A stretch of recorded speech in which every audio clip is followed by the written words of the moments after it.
नमस्कार मित्रांनो, मी श्रीराम, आणि मी Dhananjay. Members of team catalyst writers club, government college of engineering, Aurangabad, Chhatrapati Sambhajinagar. तुमच्यासमोर घेऊन येत आहोत नवीन podcast series the writers mic. आज आपल्यासोबत प्राण्यांच्या जगातील एक असं भन्नाट व्यक्तिमत्व आहे ज्यांनी चिमण्यांपासून ते बिबट्यांपर्यंत असे कित्येक प्राणी पक्ष्यांना जीवनदान दिलेलं आहे. तर स्वागत करूया animal rescuer Ashish Joshi sir यांचं. नमस्कार. कैसे सर, कैसे कंफर्टेबल स्टार्ट करें सर. लाईक आपण बालपणापासून स्टार्ट करूया की तुमची सुरुवात कशी झाली, तुमचा लाईक पहिला अनुभव कसा होता, तुम्ही कसे या क्षेत्रात आले आणि असा कोणता पॉईंट ठरला ज्याच्यावर तुम्ही ह्याला करिअर करायचं ठरवलं. सुरुवात झाली की 2014ला जेव्हा मी 10th स्टँडर्डला होतो. तर अशा वेळी एक डॉगला मी बघितलं. आमच्या जे ट्युशनची पार्किंग होती तिथे डॉगने पिल्लं दिलेलं आहे आणि आम्ही त्या डॉगला फीड करायचो, मी आणि माझा मित्र जो आज सोबत आहे माझ्या. तर तिथून सुरुवात झाली की बाबा आधी डॉगला फीड करणं, मग त्यांचं वॅक्सिनेशन आणि जसं गोष्टी वाढत गेल्या, इन्व्हॉल्व होत गेल्या, मग कळालं की प्राण्यांचे प्रॉब्लेम्स काय आहेत.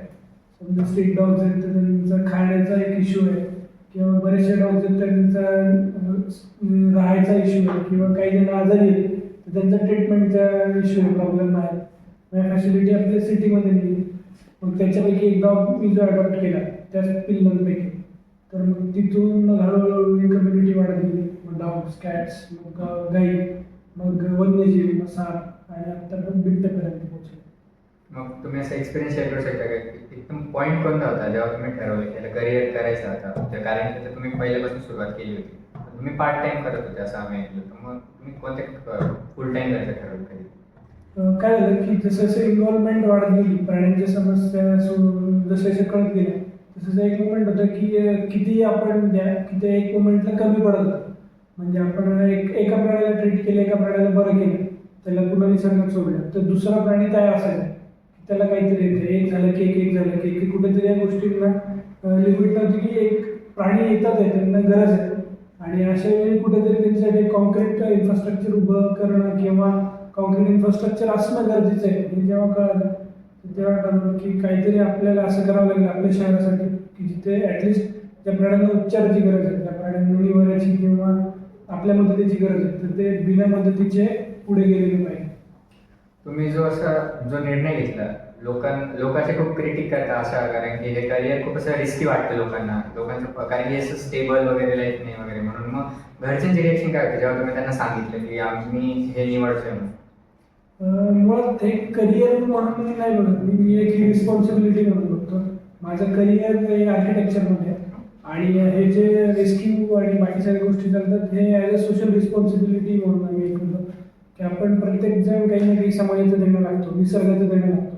आज आपण ऑक्सिजन घेतोय निसर्गाकडून, निसर्ग आपल्याला कुठला टॅक्स मागत नाही, पण त्याच्या बदल्यामध्ये आपण त्याला काय देतोय, प्रदूषण देतोय किंवा आपण जंगल तोडतोय, बाकी सगळ्या गोष्टी करतोय.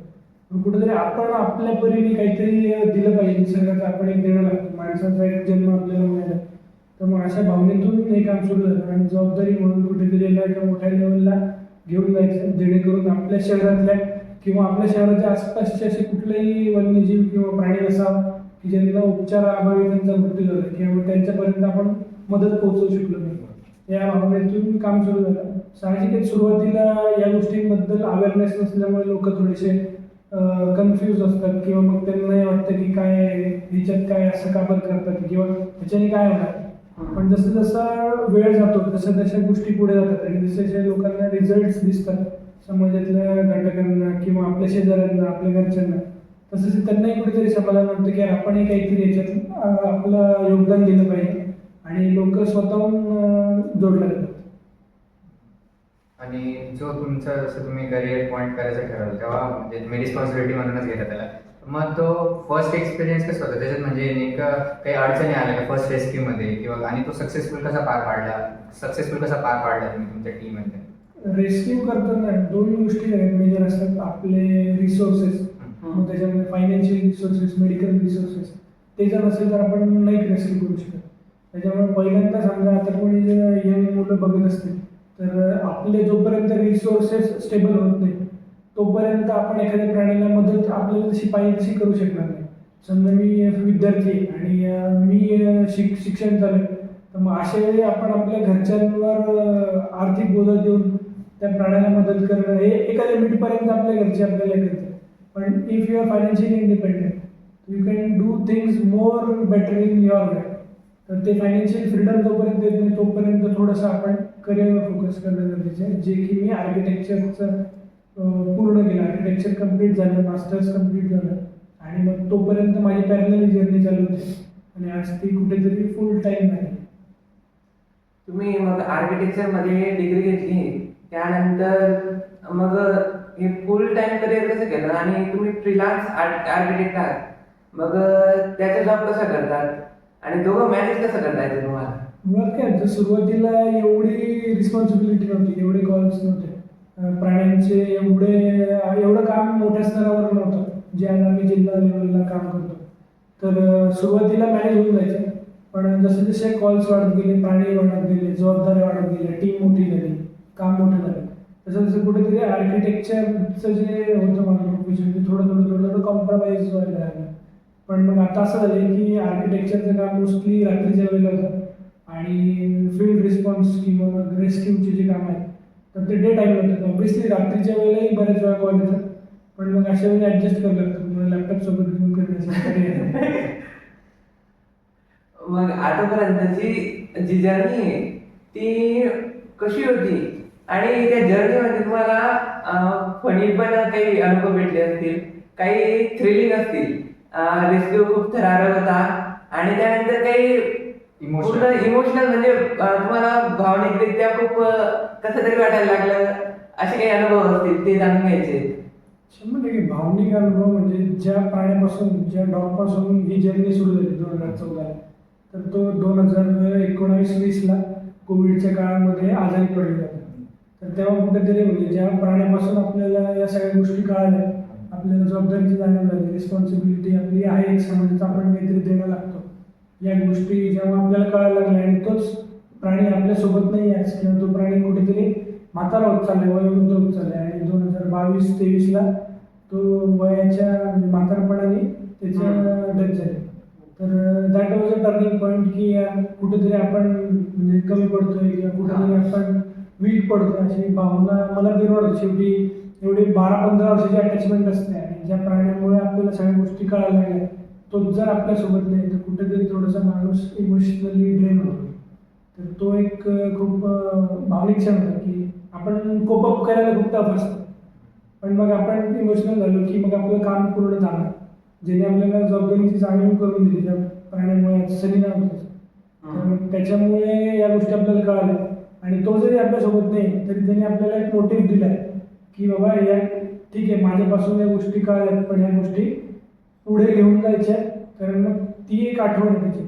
त्याच्यामुळे त्या गोष्टी जोपर्यंत मी आहे तोपर्यंत त्या पुढे जात राहतील. तो एक इमोशनल अनुभव होता. आणि फनी म्हणजे काय की लोकांना काय वाटतं की ॲनिमल रेस्क्यू म्हणजे एक डॉक्टरच आहे बाबा किंवा व्हिडिओ सोशल मीडियावर टाकलेला तर मी डॉक्टरनी ते काय म्हणतात रे डॉक्टर वेटरनरी नाही आहे, मी रेस्क्यू आहे. ते मला पण वाटलं याच्यावर क्वेश्चन छान करता येईल. काय होतं की एका मुलीचा रात्री कॉल आला, रात्री 2-2:30 वाजता. युजली काय होतं की आम्ही सगळे टीम रेडी असते, कधी काही इमर्जन्सी आली तर. पण मग अशा वेळेच्या हेल्पलाईनवर कॉल आला 2:30 वाजता आणि एक मुलगी होती, रडत होती, छोटी मुलगी होती, 3री-4थीतली असेल त्याची, की फोन आला की म्हणे की सर आमचं कुत्रं जेवत नाही. तर 2 मिनिटं त्या मुलीला आपण कसं समजवणार की ही इमर्जन्सी हेल्पलाईन आहे की बाबा याच्यावर समजा तुमचं डॉग जेवत नाही तर तुम्ही दवाखान्यात घेऊन जाऊ शकता सकाळी. पण शिवच नाही की तुम्ही या आत्ता आणि त्याला काहीतरी इंजेक्शन वगैरे द्या. प्रॅक्टिकली पॉसिबल नव्हतं की आपण त्या मुलीला समजावायचं कसं ना, एवढं लहान मुलगी. पण तिच्या भावना लक्षात घेता मग तिला म्हटलं की बाबा थोडंसं थांब, संध्याकाळपर्यंत तू झोपून उठलीस की तो आपला डॉग बरा होऊन जाईल, तोपर्यंत डॉक्टर साहेब पण येतील. पण मग बऱ्याच अशा घटना होतात की लोक काय करतात की रेस्क्यूअर समजून त्यांचे पर्सनल इश्यूज सांगायला रात्री फोन करतात.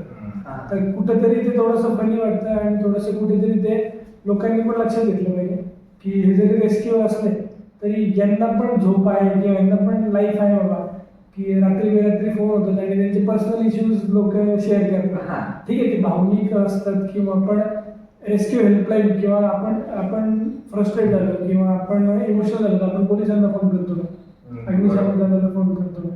तर थोडेसे असे कॉल्स आम्हाला मधल्या काळामध्ये बरेचसे यायचे.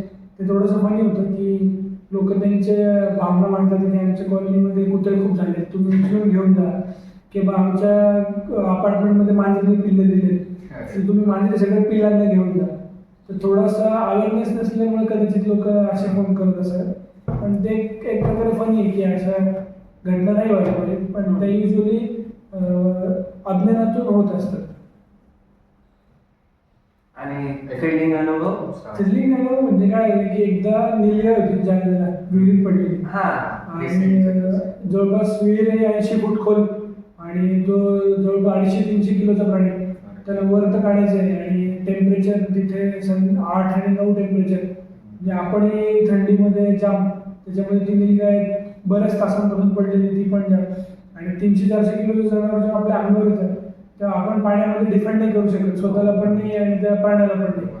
तर मग अशा वेळी ते काम खूप थ्रिलिंग होते की बाबा तिला पकडायचंय सेफली, तिला स्ट्रेसमध्ये पण नाही जाऊ द्यायचं. कारण काय होतं, निलगाई खूप शाय ॲनिमल्स आहे, ते माणसाचा स्पर्श त्यांना ॲक्सेप्ट नाही, हार्ट अटॅकनेच देत होते त्यांची. ते खूप म्हणजे मित्र प्राणी येतो, शरीराने जरी मोठं असलं तरी. तर मग अशा वेळी तिला सायंटिफिक पद्धतीने कॅच करायचं, तिला बांधायचं आणि आमची टीमने तिला हुक करून वरती सगळा सेटअप लावलेला होता, तिला वर पुल करायचं. तर या सगळ्या गोष्टी लिमिटेड पिरियड ऑफ टाईममध्ये करणं गरजेचं होतं. कारण जसा टाईम जाणार तसे ती हायपोथर्मिया कंडिशनमध्ये जाणार, तिचं बॉडी टेम्परेचर डाऊन होणार आणि वर जरी काढलं तरी सर्वायवलचे चान्सेस कमी. तर दॅट वॉज थ्रिलिंग. आणि टीम वर्क वन विभागाचं आणि आमच्या टीमचं चांगलं कोऑर्डिनेशन आहे, त्याच्यामुळे आम्ही सगळ्यांनी एफर्ट्स घेतले आणि ती काय बाहेरही आली आणि नंतर धूम पाळली. ते खूप थ्रिलिंग होतं, असं वाटलं नव्हतं की ते सक्सेस होईल, पण देवाची कृपा झालं ते आणि होतं ते म्हणजे होतं. आम्ही सगळे तिथंच झोपलो त्या दिवशी रात्री, कारण कोणा ताकदच नव्हती की आता एवढं निलगाईला पकडून वर काढून. मग आम्ही तिथंच टेंट लावला आणि टेंटमध्ये झोपलो शेतामध्ये. वास्तविकरित्या जेव्हा प्राण्याला आपण बाहेर काढत असू आणि तो आनंदाने जेव्हा जात असेल तेव्हा ती मनातली एक वेगळी लहर येत असेल. 100%. त्या मोमेंटला माणूस थकलाय, भागलाय किंवा एनर्जी नाहीये किंवा हा. जखमी आहे, सगळं विसरून जातो. बस तो प्राणी गेला, आपलं काम सार्थक केलं. मग सर आता तुम्ही ते भावनिक मानसिक पर्स्पेक्टिव्ह मांडले. पूर्वीच्या आशिष जोशी आणि आताच्या आशिष जोशी याच्यामध्ये भावनिक, मानसिक आणि इमोशनली काय डिफरन्स झाले? मी असं सांगेन की आधीचा आशिष जोशी खूप वेगळा होता. म्हणजे आधी काय होतं की माणूस लगेच इमोशनल होऊन हा. जायचा किंवा मग आधी लगेच खचून जायचं किंवा मग घाबरून जायचं, गोंधळून जायचं, काय करू काय करू काय करू. पण आता कसं झालं की एक्सपिरियन्स जसं येत गेलं, लोक कसे आहेत ते कळत गेले की बऱ्याच वेळा आपल्याला वाटतं की हे आपले मित्र आहेत.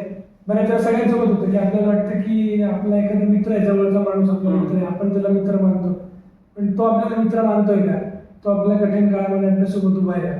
तर या गोष्टी तुम्हाला अनुभवानेच करतात आणि मग हळूहळू माणूस लेस एक्सप्रेसिव्ह होत जातो की बाबा हा ठीक आहे, आपल्याला माहिती आहे की काय होत आहे, पण आपण त्या गोष्टी रिॲक्ट करत नाही. आधी कसं असतं की माणूस रिॲक्ट करून मोकळा होतो, तर मग तो खूप मोठा बदल आहे की आपल्याला माहिती आहे की समोर काय होतंय, पण आपण रिॲक्ट न करता शांत बसून राहतो.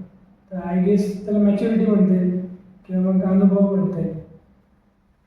आणि समाजाकडे बघण्याचा जो दृष्टिकोन होता तो कसा बदलला, त्याच्यात काय फरक जाणवला?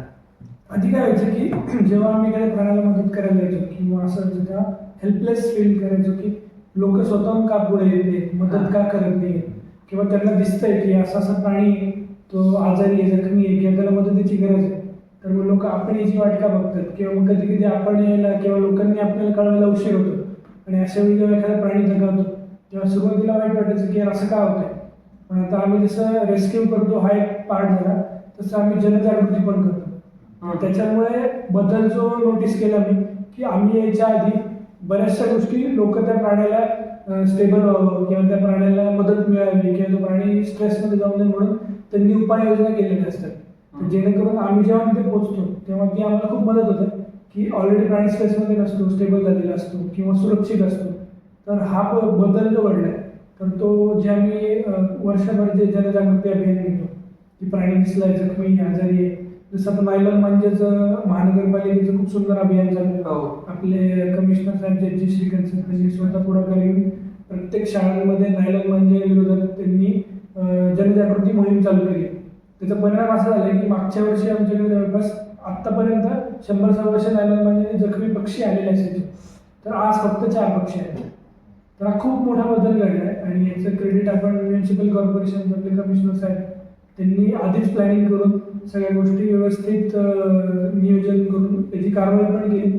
आपलं पोलीस प्रशासन आपण पेपरला रोज बघतो की इथे धाड पडली, तिथे कारवाई झाली, नायलॉन मांजा जप्त झाला. त्याच्यामुळे काय की कम्युनिटीमध्ये मेसेज गेला की नायलॉन मांजा वापरला तर तुम्हाला जेलमध्ये जावं लागेल. आणि त्यांनी नायलॉन मांजाचा वापर कमी झाला. त्यांनी आता मागच्या वर्षी एक पोलीस अधिकाऱ्याचा गळा चिरला होता. आपल्या सिटीमधल्या मोठ्या पोलीस अधिकाऱ्याचा गळा चिरला होता. एक 3 वर्षाच्या मुलीचा गळा चिरला होता. तर यावर्षी तशा घटना आतापर्यंत लकीली झालेल्या नाही.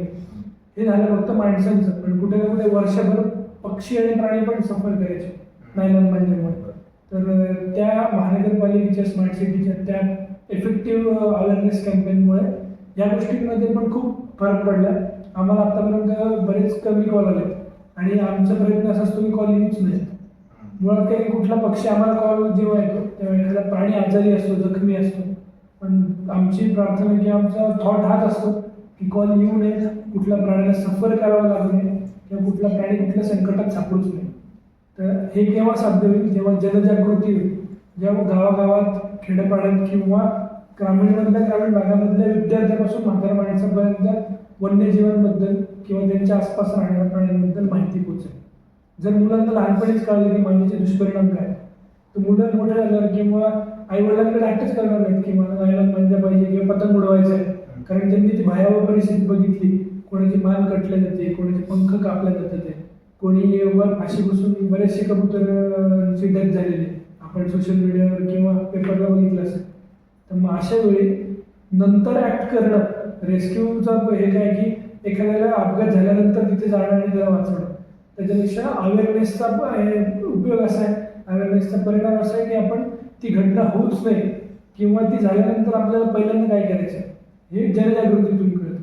आणि त्याचा परिणाम आज आपण बघतो की खूप कमी पक्षी आपल्याकडे आहेत आणि ते खूप पॉझिटिव्ह आणि इम्पॅक्टफुल जनजागृती अभियान आहे की या गोष्टी कमी होतात. इव्हन माणसंही आतापर्यंत कोणी जखमी झालेलं आढळलं नाही की गंभीर जखमी झाले.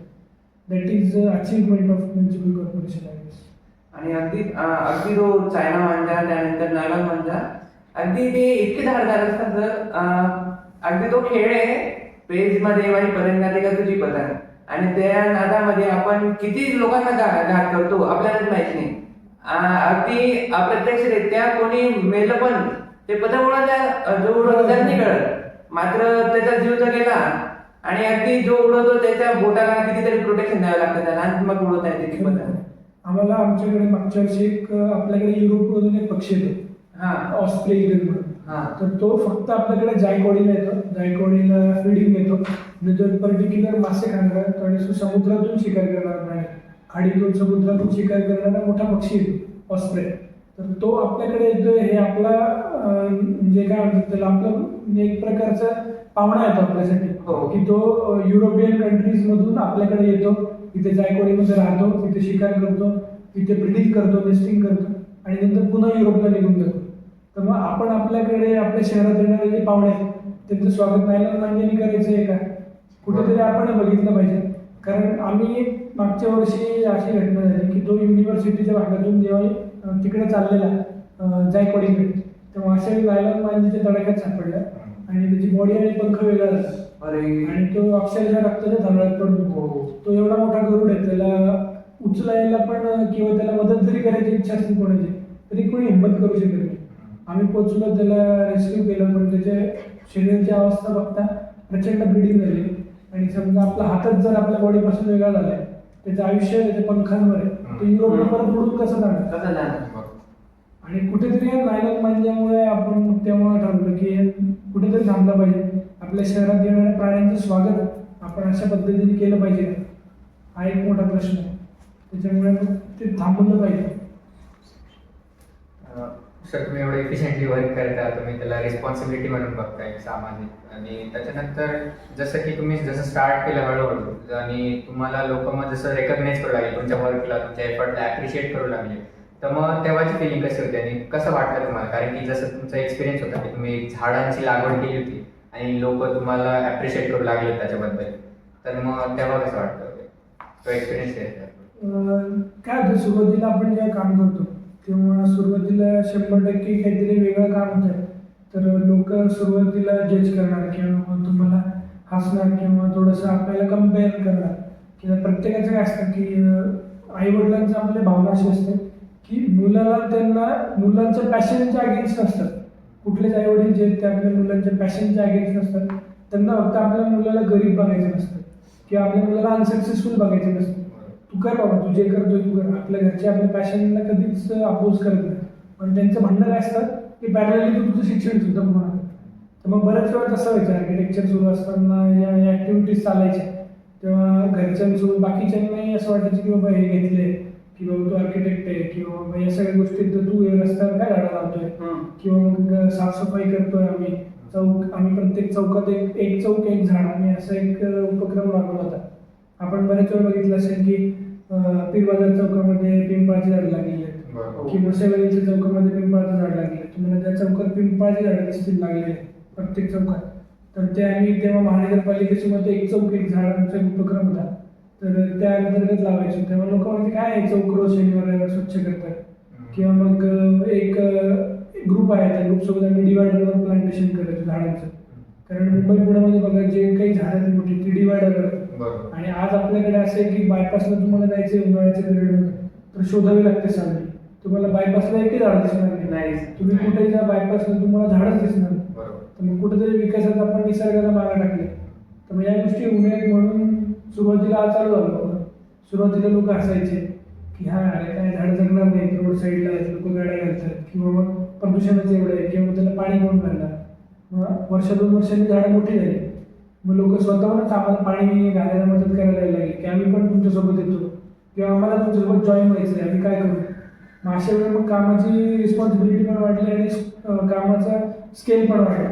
मग जसे आणखी झाड 2-5 वर्षांची झाली, सावली द्यायला लागली, मग लोक तिथे थांबायला लागले. उन्हाळ्यामध्ये आज बघा तुम्ही चेतक घोड्यापासून सावरकर चौक किंवा मग चेतक घोड्यापासून आपल्या सावरकर चौकापासून जवाहरनगर पोलीस स्टेशनचा जो रोड आहे तिथे तुम्हाला रस्त्याच्या दोन्ही साईडला सेंटरला जो डिवायडर आहे तुम्हाला तिथे उत्तम वाढलेली झाडं दिसते. आणखीन उदाहरण 7 हिलच्या चौकापासून सुदगिरडी चौकाच्या ब्रिजपर्यंत जर मधला जो पॅच आहे तो पूर्ण झाडं लागेल. गजानन मंदिरचा जो डिवायडर आहे, 7 हिलचा जो डिवायडर आहे, सुदगिरडी चौकातला जो डिवायडर आहे तिथे सगळीकडे झाडं लागली. तर ते 5 वर्षांपूर्वी जे लोक असायचे किंवा 5 वर्षांपूर्वी जे लोक क्रिटिसाइज करायचे असे सगळे आपल्यासोबत काम करतात. त्याच्यामुळे सुरुवातीला मी हे सांगेन की सुरुवातीला लोकांना जेव्हा आयडिया नसते आपण काय करतो 100% लोक जज करणार किंवा आपल्याला कम्पेअर करणार किंवा असणार, पण उद्याच लोक आपल्याला ॲप्रिशिएट पण करतात आणि आपण ते कसं घ्यायचं ते आपल्याला. मग ठीक आहे, आपल्याला सुरुवातीला जोपर्यंत सक्सेस दिसत नाही तोपर्यंत थोडंसं होतं, टफ टाईम असतो, पण नंतर ते लोक आपल्याला जॉईन होतात. आपण स्पोर्टिंगली घ्यायचे त्या गोष्टीला आणि आणखी लोकांना इन्व्हॉल्व्ह करायचं. शेवटी आपल्याला at the end of the day motive काय, निसर्गाची सेवा करायची किंवा आपल्याला निसर्गासाठी काम करायचं. आपल्याला कोणी पर्सनली काही बोलतंय का किंवा बोललं तरी त्याचा आपण स्पोर्टिंगली घेऊन फायदा असा करून घ्यायचा की त्याला निसर्गात त्या एफर्टचं रूपांतर निसर्गात झालं पाहिजे. एखादा आपल्याला समजा म्हणतोय बोलतोय किंवा आपल्याला जज होतोय आपण असं वाटतंय त्यांनाही इन्व्हॉल्व्ह करून घ्या आपल्यामध्ये. आपल्या कामाचा आणि आपल्या उद्देशाचा थोडीशी माहिती त्यांनाही द्या. 100% ते आपल्या याच्यावर निसर्गाच्या विरोधात कोणी नसतं, फक्त काही अज्ञानाच्या अभावामुळे त्यांना गोष्टी कळत नाही. आणि ज्या दिवशी त्यांना कळतात ते स्वतःहून आपल्यासोबत येतात आणि तोच आपला एक प्लस पॉईंट असतो. आपण जे काम करतोय ते कोणाच्या घरचं काम नाही किंवा मी रेस्क्यू करतोय की माझ्या घरचं काम आहे किंवा तुमच्या घरचं काम आहे किंवा गव्हर्नमेंटची जबाबदारी असं नाही. जेव्हा आपण सगळे मिळून एकत्र येऊ तेव्हा ही गोष्ट आणखी छान होणार. त्याच्यामुळे कोणाला विरोध न करता किंवा कोणाला क्रिटिसाइज न करता मी तर म्हणतो की जेवढे सगळे यंग मुलं आहेत सगळ्यांनी आपण एकत्र आलं पाहिजे आणि आपल्या सिटीसाठी किंवा आपल्या शहराच्या आसपास जेवढे टेकडे आहेत त्या टेकड्यांसाठी आपल्याला जे काही करता येईल ना ते आपण बघितलं पाहिजे. अगदी बरोबर सर तुमचं. ते करण्यासाठी पण आपलं तब्येत आणि माइंडसेट खूप लागतात. तुमचा माइंडसेट खूप पॉझिटिव्ह आहे, आमचा त्या कन्व्हर्सेशन मधूनच समजते. तर मग तो तुम्ही तुमची हेल्थ आणि तुमचा माइंडसेट तुम्ही कसं मेंटेन करता? मी काय आपण काम करत राहिलं ना तर आपल्या माइंड ना तिथेच इन्व्हॉल्व राहतो. तुम्हाला ज्या गोष्टीची आवड आहे ती गोष्ट तुम्ही करत राहा, तुमचा माइंड एंगेज राहतो तिथे, तुम्हाला बाकी गोष्टींकडे माइंड डायव्हर्ट होत नाही. तर मग तो आपण प्लस पॉईंट म्हणून घेऊ शकतो. आणि जे तुम्ही काम करताय, समजा आता आपण रेस्क्यू करतोय, त्याच्यामध्ये समजा आपल्याला स्टॅमिनाची गरज आहे, आपल्याला ताकद गरज आहे, मग ऑटोमॅटिकली माणूस त्या गोष्टींकडे वळायला लागतो. आपल्याला समजा कळलं की मला 80 फूट खाली जाऊन पुन्हा वर यायचंय विहिरीतून, बरोबर. आणि आपल्यालाच यायचंय, आपल्याला कोणी वर काढणार नाही, तर मग माणूस त्या दृष्टीने तयारी देतो मनाची. आणि सगळ्यात मेन काय की आपला जो आपली जी स्ट्रेंथ आहे ती आपल्या माइंडसेटवर. तुम्हाला एकदा कळालं की आपल्याला हे करायचंच आहे आणि तुम्ही ठरवलं की हे करायचंच, तर मग तुम्ही एकटं जरी असेल तरी ते तुम्ही करू शकता. सगळ्या गेम माइंडसेटचा आहे. एखादा बॉडी बिल्डर आहे पण त्याच्याकडे डिसिजन मेकिंग पॉवर नाही किंवा स्ट्रॉंग माइंडसेट नाही, तर त्या गोष्टी अचीव करायला त्याला स्ट्रगल होईल. करेल तो 100%, पण थोडासा त्याला त्या गोष्टी अचीव करायला स्ट्रगल लागेल. म्हणजे एखादा तुम्ही बघा काटाकलेला असतो, पण तो असा पळतो पोलीस भरतीच्या ह्याच्यामध्ये की आपल्याला वाटत नाही की हा क्रॉस करेल 100 मीटर 200 मीटर, पण त्याच्यापेक्षा तब्येतीने चांगला असलेला म्हणलेला तो मागे टाकतो, कारण त्याचा माइंडसेट असतो. कारण पोलीस भरतीचं एक्झाम्पल आपण तेच आहे, सकाळी सगळी मुलं पळताना दिसतात आपल्याला, जे ग्रामीण भागातून आलेले असतात, दूर असतात त्यांची घरं, ते जे एकदा एक वेळचीच मेस लावतात. बऱ्याच जणांची परिस्थिती अशी असते की ते एक वेळचीच मेस अफोर्ड करू शकतात, पण त्यांचा माइंडसेट काय असतो की आपल्याला एक्झाम क्रॅक करायची, आपल्याला पोलीस भरतीमध्ये जायचे किंवा आर्मीच्या भरतीमध्ये जायचे, आणि असे मुलं एकदम क्विकली फर्स्ट अटेम्प्टमध्ये निघतात. तर असा खेळ माइंडसेटचा आहे. एकदा ठरवलं करायचं करायचं. त्याचं आणखीन एक उदाहरण घ्या, आपला हार्दिक पांड्या. त्याला किती ट्रोल केलं, किती काय झालं, पण त्यांनी ती गोष्ट पुढे गेली, पर्सनल लाईफमध्ये खचला किंवा त्याला लोकांनी ट्रोल केलं, मुंबई इंडियन्सचं कॅप्टन झालं, जे काय झालं, पण वर्ल्ड कपमध्ये त्यांनी जसा परफॉर्मन्स दिला तेच लोक जे त्याला बुक करत होते ते त्याच्या फॅनमध्ये कन्वर्ट झाले ना सगळे. सगळा खेळ कशाचा आहे, माइंडसेट. अगदी नक्कीच सर, तुमचं माइंडसेट अगदी उपयुक्त दिसून येतं आणि तुमचं एन्थुझियाझम बघून आम्हालाही लाज वाटते. सर, आता आपण फाउंडेशनकडे वळूया. आम्ही तुमचं कार्य पाहिलं, तुम्ही आशिष जोशी आहात एवढं माहिती आहे. मग मॅन विथ इंडिज कोण आहे?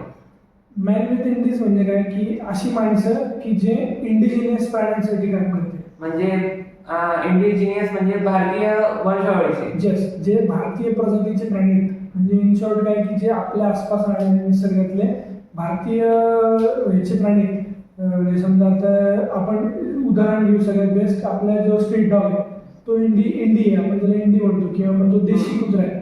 त्यामुळे देशी प्राण्यांसाठी काम करणारी माणसं किंवा देशी गोष्टींसाठी काम करणारी माणसं, मग त्याच्यामध्ये देशी झाडं असू द्या, देशी वनस्पती किंवा मग देशी निसर्गातल्या गोष्टी की ज्या इंडिजिनियस आहेत, तर अशा इंडिजिनियस गोष्टींसाठी लढणारे काम करणारे माणसं म्हणजे मॅन विथ इंडिज. म्हणजे तो एक ग्रुप किंवा ती एक कम्युनिटी की जी इंडिजिनियस ॲनिमल्ससाठी स्पेशीजसाठी काम करते, असं जे नाव पडलं मॅन विथ इंडिज.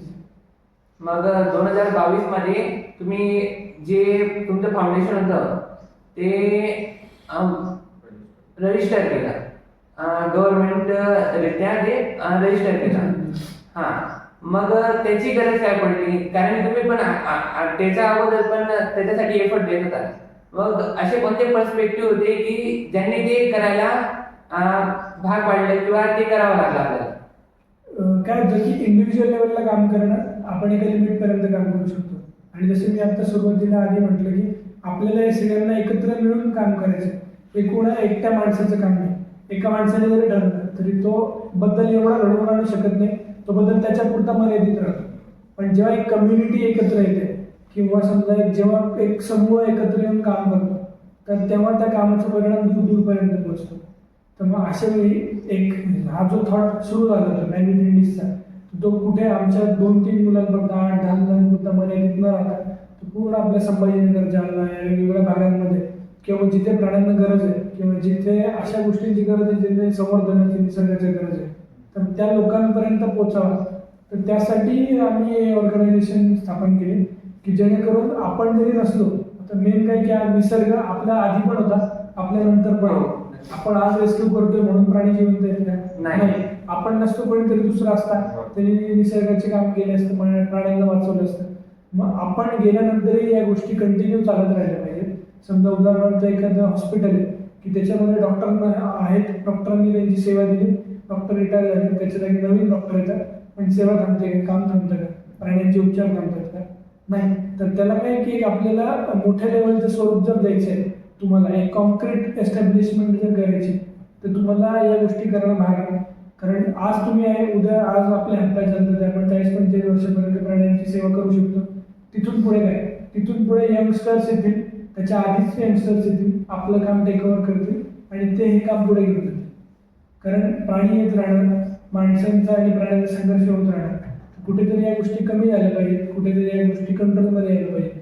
यासाठी मॅनेजमेंटनी स्थापन केली. त्याचा उद्देश असा की कम्युनिटी, त्या कम्युनिटी समविचारी लोक जेव्हा एकत्र येतात तर तेव्हा काम करायला सोपं जातं. आणि अशा अनेक लाखो शेकडो जण जेव्हा एकत्र येणार तेव्हा आपल्याला या गोष्टी पुढे घेऊन जायच्या.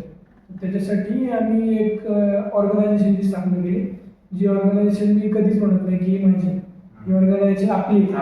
कारण आपला एक त्या थॉट प्रोसेसवरती बेस्ड आहे आणि तो थॉटच आपल्याला पुढे घेऊन जायचा. नक्कीच एक कोट होता की आपण हे पर्यावरण, हा निसर्ग हा लीजवर घेतला आहे, गहाण घेतला आहे आणि तो आपल्याला पुढच्या पिढीला द्यायचा आहे. तर गहाण घेतलेली गोष्ट आपण ती सुयोग्यरित्या परत तशीच्या तशी करून किंवा आणखी चांगली करून समोरच्याला परत करत असतो. त्या पद्धतीने आपण हा निसर्ग गहाण घेतला आहे असा विचार जर ठेवला प्रत्येकाने तर नक्कीच त्याला तर ऍटलिस्ट खराब तरी नाही करणार माणूस. 100%. हा सर, जी मॅन विथ इंग्लिश आहे तिचं ऍडमिनिस्ट्रेशन कसं चालतं, त्याचं स्ट्रक्चर काय आहे आणि आम्ही तर रेस्क्यू पाहून येतो पण बॅक एंडला टीम नक्की काय काम करते? मेजर काम तुम्हाला सांगू तर बॅकएंडला जेवढं काम फील्ड वर्क असतं तर तेवढंच काम बॅकएंडला येईल.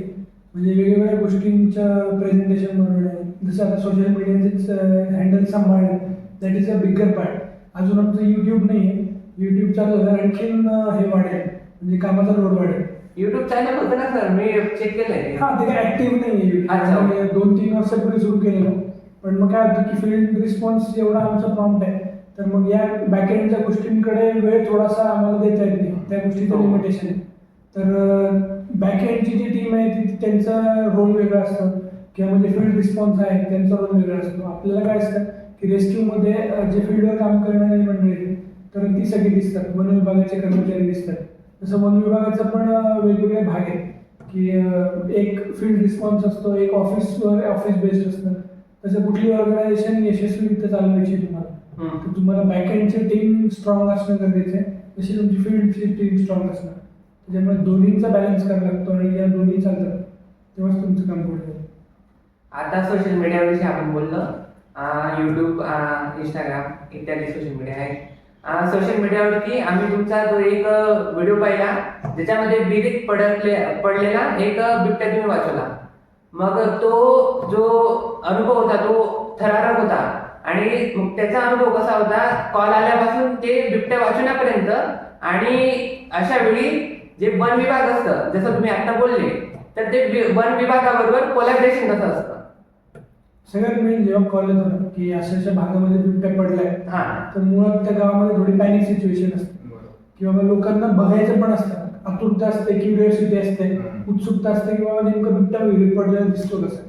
किंवा बाबा मुळात काय की माणसाने बिबट्याला, कॉमन मॅनने बिबट्याला बघितलेलं नसतं किंवा बघितलेलं आहे तर फोटो व्हिडिओमध्ये सोशल मीडियामध्ये. प्रत्यक्ष जर तुम्हाला 2-5 फुटावरून जर बिबट्या बघायला मिळतोय तर एव्हरीबडी वॉन्ट्स टू नो की काय बाबा आहे तरी काय आहे बिबट्या. गावात तर कोणी वाघ म्हणतं त्याला की वाघ पडलाय विहिरीत, वाघ पडलाय. तर या गोष्टींची क्युरिओसिटी असते मुळात, म्हणजे तिथे क्राऊड जमा झालेला असतो. त्या क्राऊडमुळे, क्युरिओसिटीमुळे सिच्युएशन पॅनिक होते. कधी तो वर आला तर मग गडबड होऊ शकते, अपघात होऊ शकतो. त्याच्यामुळे वन विभागाचं प्राथमिकता असते की लोकांच्या जीवाला कुठल्याही बऱ्या वाईट होऊ नये, लोकांच्या जीवाला नुकसान होऊ नये. त्याच्यामुळे वन विभागाचा प्रयत्न असतो की एक ते सुरक्षा घ्यायला बनवतात आणि लोकांना सांगतात की थोडंसं शांत व्हा, दूर व्हा आणि दुरून बघा किंवा एक सुरक्षित अंतर ठेवा जेणेकरून माणसाच्या गोंगाटाने, आवाजाने तो बिबट्या स्ट्रेसमध्ये जाणार नाही, तो पॅनिक होणार, त्यांनी माणसाला जवळून बघितलं नाही आणि तो अशा परिस्थितीत आहे की तो काही करू पण शकत नाही. तर मग अशा वेळी वन विभागासोबत जे आम्ही काम करतो तर ते समन्वय साधून काम करतो की वन विभाग आम्हाला जेव्हा पाचारण करतो किंवा जेव्हा आम्हाला समजा वन विभागाकडून फॉर एक्झाम्पल कॉल आला की अशा ठिकाणी विहिरीत बिबट्या पडले, आम्ही गाडी लोड केली, त्या भागामध्ये गेलो, आम्ही जेव्हा पोहोचतो तिथे आमची जेव्हा तयारी चालू असते पिंजरा खाली सोडण्यासाठी, नॉट्स वगैरे बांधून पिंजरा पोझिशनमध्ये घेऊन खाली सोडायचा, त्या विहिरीच्या आसपास कसे हॅबिटेट आहे त्या सगळ्या गोष्टी बघायच्या. मग अशा वेळी वन विभाग काय करतो, क्राऊड मॅनेज करतो की लोकांना सांगतो किंवा थोडंसं दूर राहा, एक सुरक्षा घेणं म्हणून लोकांना सुरक्षित त्या भागापासून थोडंसं दूर करतो, जेणेकरून आम्हाला काम करायला सोपं जातं आणि त्या प्राण्याचाही स्ट्रेस कमी होतो.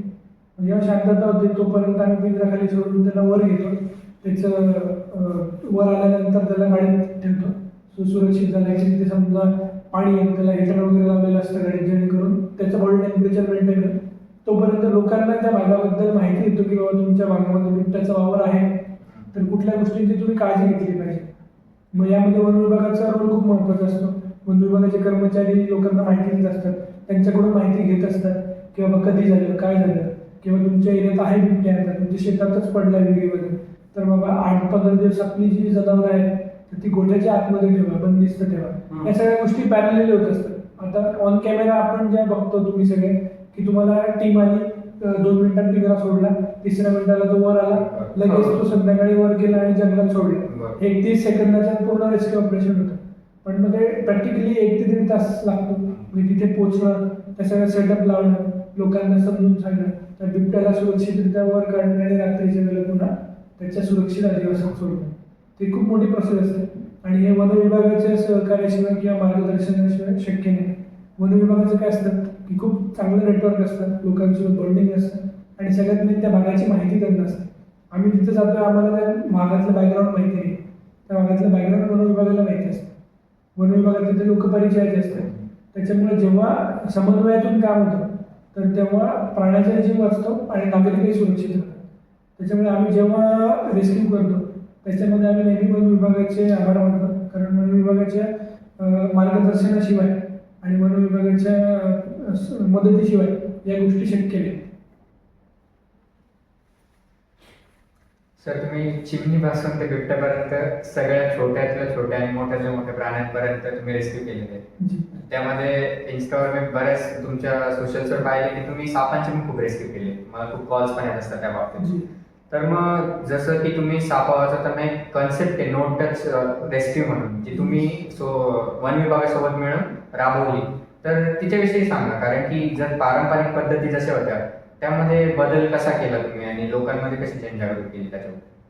मुळामध्ये ही जी पद्धत आहे नो टच रेस्क्यू सापाची, तर ही माझे एक मित्र आहेत, म्हणजे ज्यांच्याकडे बघून मी या सगळ्या गोष्टी शिकलो, ते अभिजित सर म्हणून.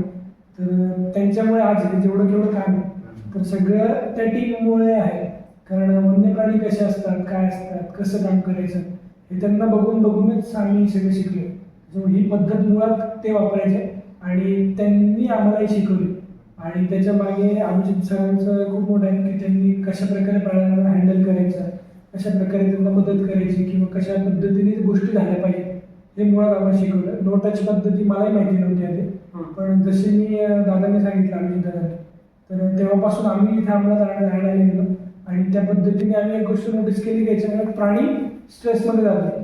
तुम्हाला एखाद्या प्राण्याचा जीव वाचवायचा तर तुम्ही कसं वाचवाल की त्याला विश्वासात घेणार. सगळ्यात पहिल्यांदा मी समजा अग्निशामक दलाचा जवान आहे, तुमच्या घराला आग लागली तर मी तुमची पकोटी करून तुम्हाला उचलून बाहेर आणायला आणि तुम्हाला व्यवस्थित समजावून सुरक्षित बाहेर आणलं. तर 2 गोष्टींमध्ये खूप फरक आहे. पहिल्या याच्यात आपल्याला वाटेल की आपल्याला वाचवायला आलं की मारायला आलं, तर मग सेम गोष्ट आज होती. तुम्ही सोशल मीडियाच्या माध्यमातून बघा, कोणी हातात घेतंय, कोणी गळण करतंय किंवा कोणी डंबराचे खेळ करतंय, गुडघे आलं, पाय आलं, तर मग हे रेस्क्यू म्हणता येईल आपल्याला. किंवा मग ह्याच्याने काय आपण त्याला उचकवतोय, आपण त्याला प्रोवोक करतोय की फणा काढ, किंवा त्याला आपण प्रोवोक करतोय की आवाज कर किंवा माझ्या हल्ला कर.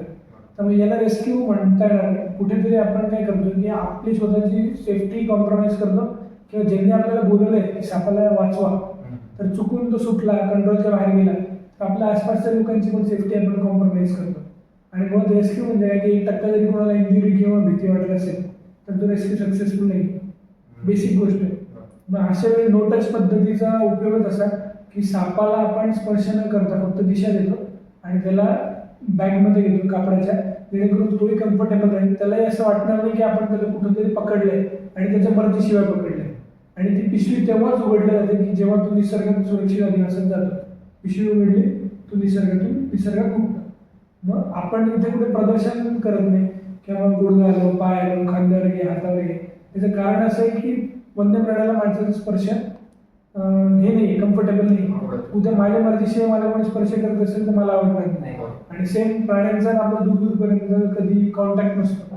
मग अशा वेळी आपण त्याला हातात पकडतोय, शेपू धरून ओढतोय, तर ते अनइथिकल गोष्ट आहे. मग अशा वेळी आपण फक्त त्याला जेव्हा दिशा देऊन कापडी पिशवी घेतो. कापडी पिशवी घेण्यामागचा उद्देश किती ब्रिदेबल असते.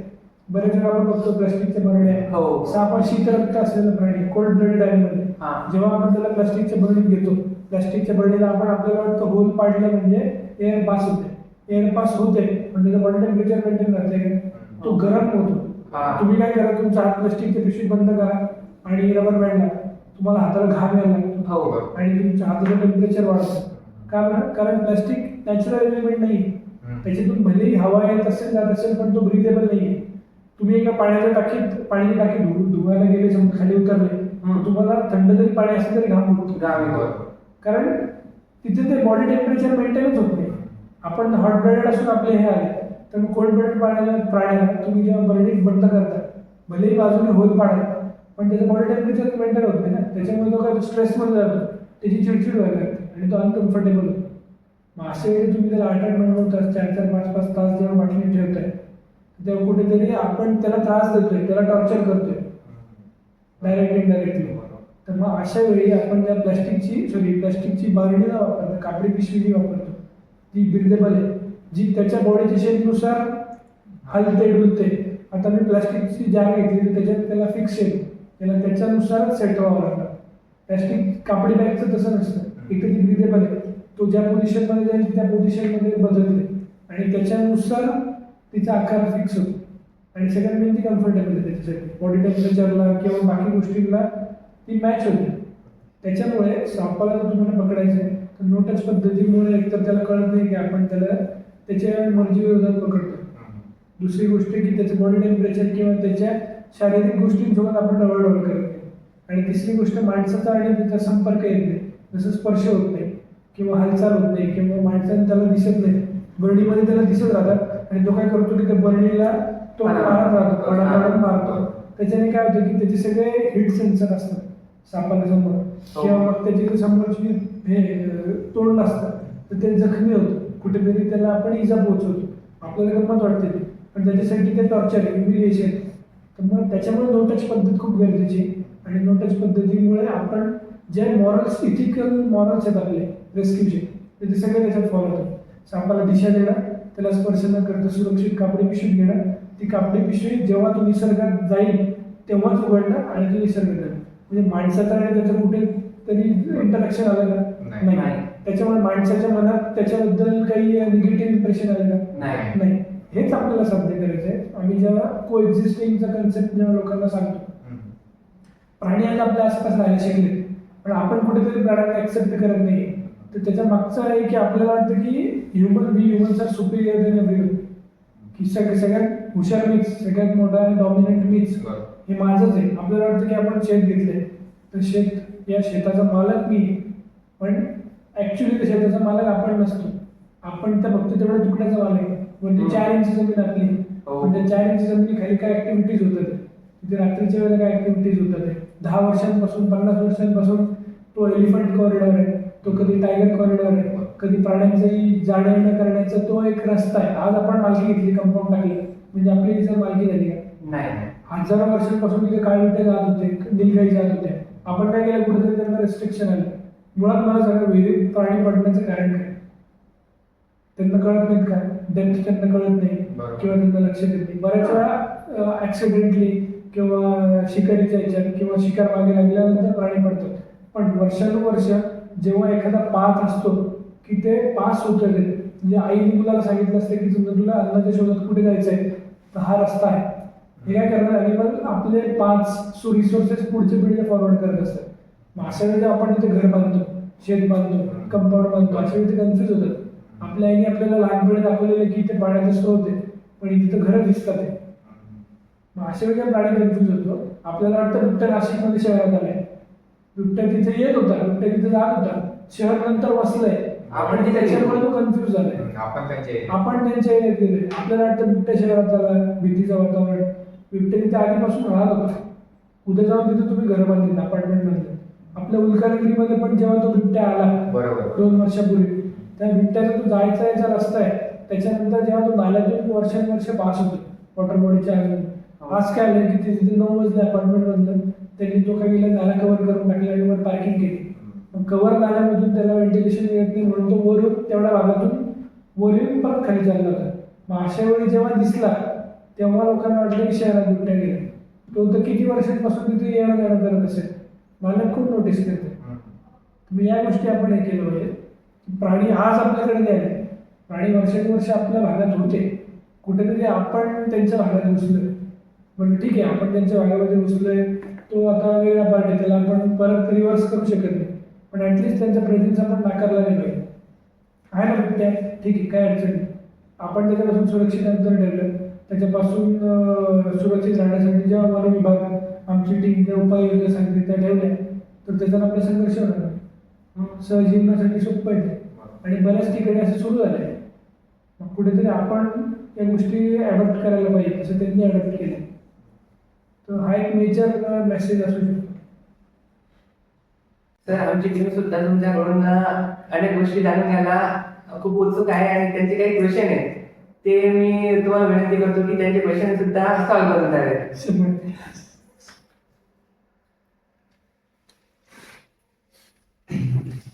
सर, आपण आतापर्यंत रेस्क्यू बद्दल खूप काही जाणून घेतलं तुमच्याकडनं. तर जसं की आपण बघतो, जसं आम्हाला माहिती आहे की तुम्ही अवेअरनेस कॅम्पेन सुद्धा ऑर्गनाईज करता किंवा पाडतात किंवा घेतात. तर माझा क्वेश्चन असा आहे की अवेअरनेस कॅम्पेन करण्यामागची कल्पना, नेमका हेतू काय तुमचा, आणि आपण बघतो की तुम्ही नेमका अवेअरनेस कॅम्पेनमधून कुठला तरी संदेश पोहोचवण्याचा प्रयत्न करत असाल. तर साहजिकच आहे की वेगवेगळ्या वयोगटातील लोकांची वेगवेगळी मानसिकता असते. तर त्या वयोगटातील लोकांना समजावं, त्यांच्यापर्यंत आपला संदेश पोहोचावा, तर त्यासाठी वेगवेगळ्या पद्धती नेमकंच तुम्ही राबवत असाल, तर त्या पद्धती कोणत्या? मुळात अवेअरनेस कॅम्पेन घेण्यामागचा उद्देश काय की अवेअरनेस म्हणजे काय की नॉलेज आणि डिझास्टरच्या मधली एक थिन लाईन आहे की ज्याला आपण अवेअरनेस म्हणतो. समजा एखाद्या गोष्टीबद्दल एखाद्या व्यक्तीला किंवा गावातल्या ग्रामीण भागातल्या लोकांना माहिती नसेल तर त्या गोष्टीचं रूपांतर डिझास्टरमध्ये होऊ शकतं. किंवा मग एखादा रेस्क्यू का करावा लागतो आपल्याला, मुळात रेस्क्यू करणं गरजेचं तेव्हा पडतं की जेव्हा गावातल्या लोकांना किंवा त्या भागातल्या विद्यार्थ्यांना म्हणा किंवा स्थानिकांना त्या गोष्टीची माहिती नाही आहे, ज्याच्यामुळे असे अपघात होतात. आणि अशा वेळी आम्हाला इंटरव्ह्यू करून त्या प्राण्याला तिथून वाचवावं लागतं. जसं की उघड्या विहिरी, आता शेतकऱ्यांना तर उघड्या विहिरीचं गांभीर्य तोपर्यंत कळत नाही जोपर्यंत त्याच्यात कोणी पडत नाही. तर अशा वेळी मग उघड्या विहिरींबद्दल अवेअरनेस करणं, किंवा गावामध्ये बिबट्याचे पंजे दिसले तर गावामध्ये फक्त बिबट्याचे पंजे दिसल्यावर लोकांचं पहिली रिॲक्शन असते की पिंजरे लावा, पण पिंजरे लावून प्रश्न सुटतो का? नाही. तर मग या गोष्टींची त्यांना माहिती नसते. त्यांना काय वाटतं का ऑब्व्हियसली की तुमच्या घराच्या बाहेर समजा कोणी बिबट्याचे पंजे बघितले, तुम्ही काय म्हणता की त्याला पकडून घेऊ का? पण प्रॅक्टिकली ते पॉसिबल आहे का? आपल्याला वाटतं की पकडला म्हणजे प्रश्न सुटला, पण तसं नाही होत. बऱ्याच वेळा काय होतं की आपल्या गावातल्या एका डॉगचं उदाहरण घेऊ आपण. एखादा आपल्या गावातला डॉग आहे आणि आपल्या गावातल्या डॉगला समजा महानगरपालिकेची गाडी उचलून घेऊन गेली आपल्या कॉलनीतल्या डॉगला, तर आपली कॉलनी कुत्रेमुक्त होते का? त्याची जागा दुसरा कुत्रा घेऊन टाकतो, लगेच त्याच दिवशी घेतो किंवा 1-2 दिवसात तिथे दुसरा डॉमिनंट कुत्रा येऊन राहतो. सेम बिबट्याच आहे. बिबट्या आणि डॉग्स टेरिटोरियल ॲनिमल्स आहेत. मग अशा वेळी समजा जेव्हा गावकरी म्हणतात की त्याला उचला, पिंजऱ्यात टाका आणि कुठेतरी दूर नेऊन सोडा, त्यांना वाटतं की प्रश्न सुटला, आपला गाव बिबट्यामुक्त झालं. पण बिबट्या जसं टेरिटोरियल ॲनिमल आहे तर तो गेल्यानंतर त्याची जागा घ्यायला एक रेडी असतो. मग अशा वेळी आपण सांगू शकतो की तो येणारा नॉर्मली एखादा डॉमिनंट असेल किंवा एखाद्याचा अनुभव माणसांसोबत थोडासा क्रिटिकल आलेला असेल किंवा खराब अनुभव असेल तर मग तो माणसांपासून अंतर ठेवून राहील का? तर ह्या गोष्टी जेव्हा आम्ही त्यांना सांगू, जेव्हा या गोष्टींचे ते फोटोज बघतील, व्हिडिओज बघतील, माहिती घेतील, हे केव्हा होईल? जनजागृतीच्या माध्यमातून. आणि हेच आमचा उद्देश असतो मेन की लोकांना त्या गोष्टीची प्रॅक्टिकल माहिती पाहिजे. पिंजरा लावून प्रश्न सुटत नाही. यावेळी लोकांना सांगण्याचा उद्देशच तो आहे की बिबट्या दिसला की पिंजरा लावा. पिंजरा लावून प्रश्न नाही सुटत प्रॅक्टिकली. आपण आपल्या बाहेर घोरड पाडून घेतो पिंजरा लावून. थोडक्यात एक गेला, दुसरा आला, दुसरा गेला, तिसरा आला. त्यांना आम्ही असे सांगतो की सगळे पकडले आपण. उदाहरण घेऊन महानगरपालिकेच्या हद्दीत जेवढे कुत्रे आहेत आपले, सगळे पकडले आपण आणि कुठेतरी दूर तेलंगणाला घेऊन सोडले. आपलं शहर कुत्रेमुक्त होणार आहे का? अजिबात. दुसऱ्या आजूबाजूच्या गावातले कुत्रे होतील ते इथे सेटल होतील. सेम प्रश्न बिबट्यांचा आहे. तर लोकांना हे कळायला पाहिजे की एक काढलं त्याची जागा दुसरा घेणार आहे.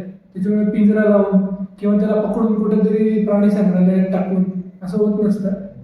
प्रत्येक गोष्टीला प्रोसिजर आहे, प्रत्येक गोष्टीला नियम आहेत किंवा प्रत्येक गोष्टीला शास्त्रीय कारण आहे.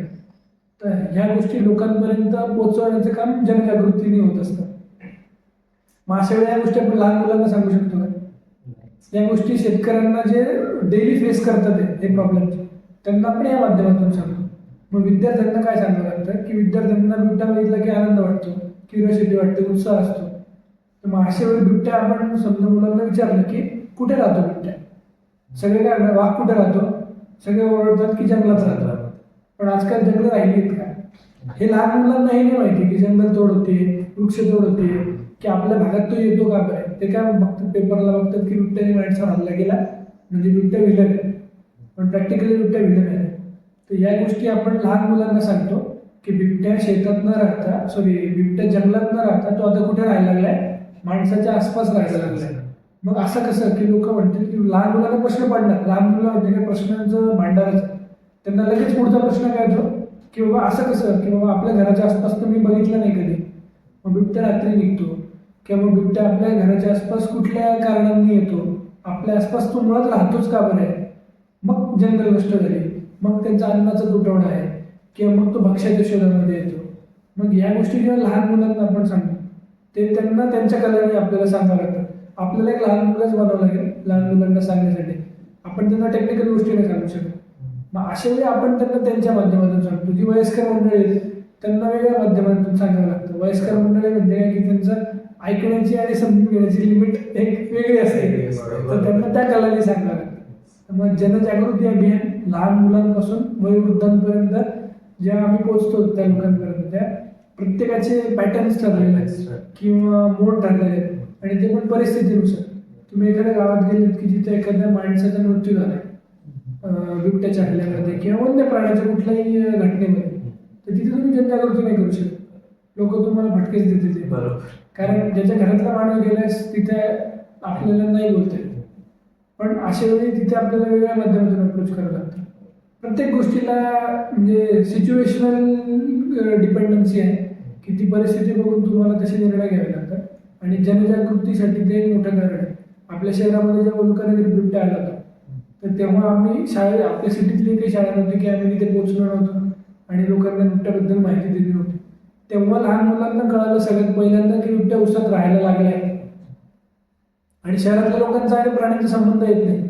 त्यांना काय वाटतं की बिबट्या कुठं बघितलंय, तुम्ही त्यांना विचारलं ते म्हणतात सिद्धार्थ गार्डन. तो सिद्धार्थ गार्डनमध्ये जन्मलाय किंवा त्यांचं लहानाचा मोठा सिद्धार्थ गार्डनमध्ये झालाय. तर वडिलांनी त्यांना घरच्यांनी लहान असताना दिलंच जर झूमध्ये तर त्यांच्या मनावर तेच हे दिसणार किंवा प्राणी कुठे तर झूमध्ये वाघ दिसला तर काय करायचं, पिंजऱ्यात टाकायचं.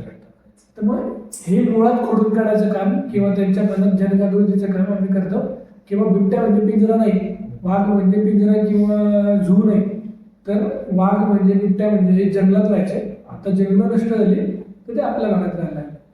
तर हा आमचा एक पॅटर्न असतो की लहान मुलांना मोठ्या माणसांना समजून सांगायचं आणि ज्याच्याने पुढे परिस्थिती अशा उद्भवत नाही की समजा आज लहान मुलं म्हणतात की बिबट्या दिसला पिंजरा लावा. हे का बरं म्हणतात? कारण त्यांचे वडील ते बोलत असतात चर्चा करताना गावामध्ये, ग्रुपमध्ये किंवा वेगवेगळ्या भागांमध्ये. मुलं तेच ऐकतात. पुढे जाऊन मुलं काय म्हणतात, बिबट्या दिसला पिंजरा लावा. मुलांना जर आधीच ते बेसिक नॉलेज आहे की बिबट्या राहतोच आपल्या आसपास आहे, आपण लहानाचं मोठं त्यांच्याच आसपास झालं, तर मग ही जी पिढी आम्ही जे घडवतो आता, तर मग ती पुढे जाऊन असं म्हणेल का की बिबट्या दिसल्यावर पिंजरा लावा. ते काय करतील, प्राणी बंदिस्त ठेवतील, आपल्या घराच्या आजूबाजूला लाईट लावतील किंवा आपल्या उपजीविकेचं साधन जे असेल तर ते बंदिस्त भागात ठेवतील. कुत्रा असेल घरात ठेवतील, घराच्या आसपास लाईट लावतील, फेन्सिंग करतील, ज्याच्याने बिबट्याचा आणि त्यांचा संघर्ष होणार नाही. तर ही पुढची जनरेशन घडवायचं काम जनजागृती करते. कारण आता ऑलरेडी एक जनरेशन त्या भागात त्या गोष्टीतून चालली आहे, तर आपण त्यांना फक्त सोल्युशन देऊ शकतो, पण पुढच्या पिढीला आपण घडवू पण शकतो. त्यांना माहितीच्या माध्यमातून, ऑडिओ व्हिज्युअल प्रेझेंटेशनच्या माध्यमातून त्या गोष्टी आपण त्यांना पटवून देऊ शकतो. मेजर रोल तोच आहे, नॉलेज आणि डिझास्टरच्या मध्ये थिन लाईन आपल्याला लोकांपर्यंत पोहोचवायची. सर माझा प्रश्न आहे की म्हणजे ॲनिमल रेस्क्यू हे खूप असं चॅलेंजिंग एक प्रोफेशन आहे, त्याच्यात खूप स्किल्स लागतात. तर एक सर्वसामान्य जो व्यक्ती आहे त्याला ॲनिमल रेस्क्यूइंग जर जमत नाही, पण त्याला तुमच्या ऑर्गनायझेशनला, तुम्हाला किंवा तुमच्या टीमला कोणत्या ना कोणत्या अप्रत्यक्षपणे जर कॉन्ट्रीब्युट करायचं असेल तर ते कोणते म्हणजे कॉन्ट्रीब्युट करू शकतो आपण? सगळ्यात मेन मी काय म्हणेल की जे आपल्यासारखे सगळे यंगस्टर आहेत तर त्यांनी जास्तीत जास्त प्रमाणामध्ये इन्व्हॉल्व्ह व्हा. म्हणजे व्हॉलेंटिअरसाठी आम्ही एनी टाईम ओपन आहोत. तुम्ही या, शिका, माहिती घ्या, निसर्गात कशी कामं चालतात, प्राण्यांचं कशी काळजी घेतो आपण, किंवा कुठल्या गोष्टी आपण केल्या पाहिजेत, कुठल्या गोष्टींची आपण काळजी घेतली पाहिजे. जसं मी सुरुवातीला म्हटलं की नायलॉन मांजा बेसिक गोष्ट आहे. लहान मुलांनी जर नायलॉन मांजा यूज केला नाही, त्याची जर डिमांड नसली तर मार्केटमध्ये तो येणार नाही. आणि अशाने काय होईल की ज्या दुर्घटना नायलॉन मांजाने होतात तर त्या होऊ शकत नाही. तर हे एक प्रकारचं कॉन्ट्रीब्युशन आहे लहान मुलांकडून, त्यांच्या पालकांकडून, की मुलांना नायलॉन मांजा घेऊन न देणे किंवा नायलॉन मांजा न वापरणे. तसं ॲज अ यंगस्टर्स आपलं काय काम, शहरामध्ये वेगवेगळ्या घटना घडत असतात. सगळीकडे मी किंवा माझी टीम जाऊ शकत नाही. मग अशा वेळी आपण सगळे टीम म्हणून, आता आपलं शहर आहे, आपल्या संभाजीनगरमध्ये बऱ्याचशा घटना होत असतात. पक्षी आहे, जायकवाडी अभयारण्य, जायकवाडी पक्षी अभयारण्य आहे, गवताळा अभयारण्य आहे, तिकडे आपला सुकना डॅम आहे. तर पक्ष्यांचे आपल्याकडे 12 महिने कॉल्स असतात, वेगवेगळ्या घटना घडत असतात.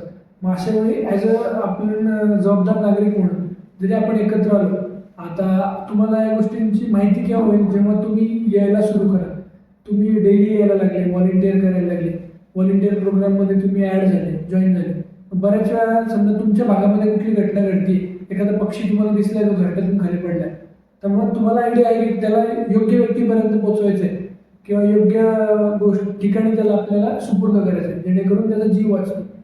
मग कळत न कळत तुम्ही पण एक इन्व्हॉल्व झाले त्या कार्यक्रमामध्ये किंवा त्या एका आपल्या मोटोमध्ये, की समजा आम्ही 8 जण आहोत, आम्ही पूर्ण शहर सांभाळू शकतो का? नाही, आम्हाला लिमिटेशन्स आहेत कुठेतरी. समजा जर सरांनी सांगितलं की एक कॉल या भागात आला, एक कॉल या भागात आला, आम्ही डिवाइड होतो. पण जर स्थानिक नागरिक तिथले आमच्या ऑलरेडी कम्युनिकेशनमध्ये असतील, कॉन्टॅक्टमध्ये असतील, तर आम्ही पोहोचेपर्यंत कुठल्या गोष्टी त्यांनी करायच्या आहेत हे आम्ही त्यांना सांगू शकतो, जेणेकरून त्या प्राण्याचा जीव वाचतो. आम्ही तिथे पोहोचेपर्यंत या सगळ्या गोष्टी झाल्या तर आपण त्या प्राण्याला स्टेबल करू शकतो, प्राण्याचा जीव वाचू शकतो. तर मग अशा माध्यमातून डायरेक्ट इनडायरेक्ट तुम्ही इन्व्हॉल्व होऊ शकता. आणि व्हॉलेंटिअरसाठी आमचे ऑर्गनायझेशन एनी टाईम वेलकम आहे. तुम्ही या, शिका, माहिती घ्या. वेगवेगळ्या शहरांमध्ये आपण सगळे वेगवेगळ्या भागातून आलेलो आहे. उद्या जाऊन समजा तुमच्यापैकी कोणी दुसऱ्या गावामध्ये शिफ्ट झालं, पण तुम्हाला या सगळ्या गोष्टींची माहिती आहे, तर बऱ्याच वेळा काय होतं की आपल्याला एखादा जखमी प्राणी दिसतो, पण नेमका फोन कोणाला करायचा आहे आपल्याला कळत नाही. आपली खूप इच्छा असते आपण की याचा जीव वाचला पाहिजे, पण योग्य वेळी मदत पोहोचत नाही. मग आता आपल्याकडे प्लॅटफॉर्म आहे, आमची हेल्पलाईन नंबर आहे, वन विभागाचा हेल्पलाईन नंबर आहे. अशा वेळी तुम्ही आमच्यासोबत डायरेक्ट कनेक्टेड आहात, एक फोन केला, आमचा माणूस 5 मिनिटात तिथे, किंवा मग तुम्ही तिथं घटनास्थळी आहात, तर मग तुम्ही त्या प्राण्याला योग्य म्हणजे कंडिशनमध्ये आमच्यापर्यंत घेऊन येऊ शकता. अशा बऱ्याचशा माध्यमांतून आपण जीव वाचवू शकतो. आता बरेच आमचे व्हॉलेंटिअर पैठण साईडला आहेत, फुलंब्री साईडला आहेत, कन्नड साईडला आहेत, गवताळ्या भागात आहेत. छोट्या मोठ्या घटना घडल्या, लगेच त्याचे फोटोज येतात, व्हिडिओज येतात. त्या माध्यमातून आम्ही सांगतो की भाऊ अशा अशा गोष्टींची फक्त काळजी घे, या गोष्टी कर, आणि डिपार्टमेंटला इन्फॉर्म करून दिलेलं असतं. तर मग अशा वेळी काय होतं की इथून गवताळा मला जायला तर 2 तास लागणार असले, तर 2 तास मला जे लागणार होते ते त्याच्या आधीच त्या प्राण्याचा जीव वाचला किंवा तो प्राणी सेफ झाला, आणि वन विभागाच्या माध्यमातून तो जेव्हा त्याला उपचाराची गरज आहे आमच्या सेंटरपर्यंत आला. तर मग आमचं काम इनडायरेक्टली सोपं होतं, म्हटल्यापेक्षा निसर्गाचं काम इनडायरेक्टली सोपं होतं. कारण 8 जणांची टीम पूर्ण शहर किंवा पूर्ण जिल्हा मॅनेज नाही करू शकत. पण तुम्ही समजा सिडकोमधल्या, हा समजा चिकलठाण्याचा आहे, किंवा एखादा मुलगा आहे तो फुलंब्रीचा आहे, जसे आपले भक्त धुळ्याचे. समजा धुळ्याला कुठली घटना घडली तर मग नेमकं कोणाला फोन करायचा? समजा त्याला एखादा बिबट्या किंवा लांडगा जखमी दिसला साक्री भागामध्ये धुळ्याच्या, तर मग धुळ्यापासून जवळचं उपचार केंद्र कुठलं आहे? एकदम जवळ. धुळ्यावरून इथे यायला 2 तास लागतील, 3 तास लागतील. पण समजा तिथून पटकन नाशिकला गेलं तर मग नाशिकला वन विभागाचं मोठं उपचार केंद्र आहे, तर तिथे त्याचा जीव वाचू शकतो. मग या गोष्टी केव्हा कळतील, जेव्हा तुम्ही जॉईन व्हाल, जेव्हा तुम्ही सहभागी व्हाल किंवा डेली तुम्ही टचमध्ये असाल. त्याच्याने आपल्या सगळ्यांचा मोटिव्ह एकच आहे, प्राणी वाचवायचं. पण मग ते कुठल्या माध्यमातून, त्याला वेगवेगळे पर्याय आहेत. समजा आपण नाही पोहोचू शकत आहे, पण असं कोणी आपल्या ओळखीचं आहे की जो पोहोचू शकतो, तर मग ते गोष्ट त्याला हँडल केली तर तो येऊन आपल्याला देऊ शकतो.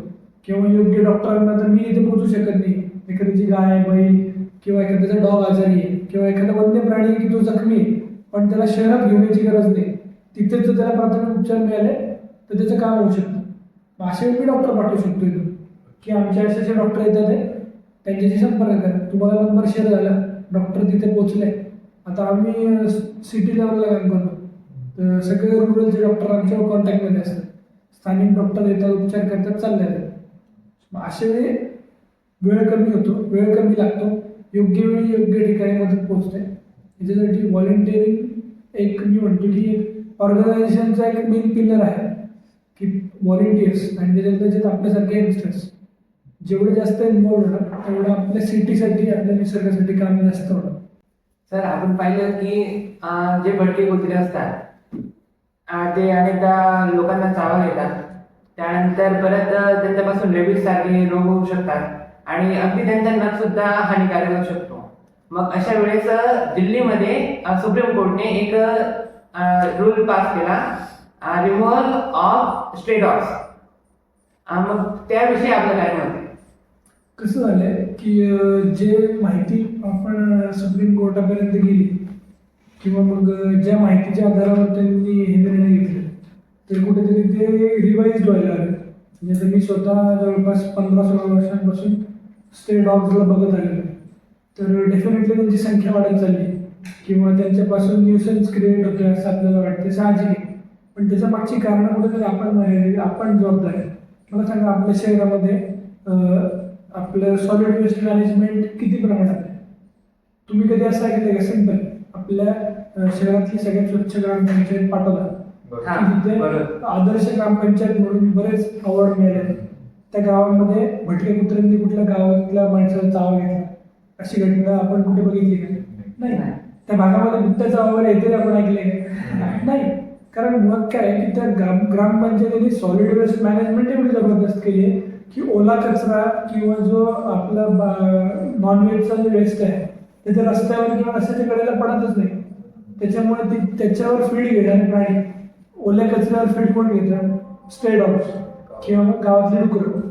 आणि या दोन्हीचं पॉप्युलेशन खूप फास्ट वाढतं जर त्यांना खायचे रिसोर्सेस इनफ असतील. मग अशा वेळी आपण त्यांना इन्व्हाइट करतोय ना. समजा मी माझ्या घरातला ओला कचरा कुठेतरी एका कॉलनीच्या ओपन स्पेसवर मी टाकतोय. 10 वर्षापूर्वी तिथे क्लीन होतं, आज तिथे 10 वर्षापासून कचरा पडतोय.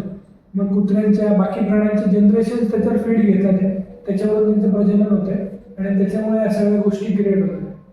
सिंपल, आपण कुठल्याही प्राण्यासोबतचा आपला जो संघर्ष आहे जो कमी करायचा आहे ना, तर त्याचं कुठेतरी रिस्पॉन्सिबल आपण आहोत.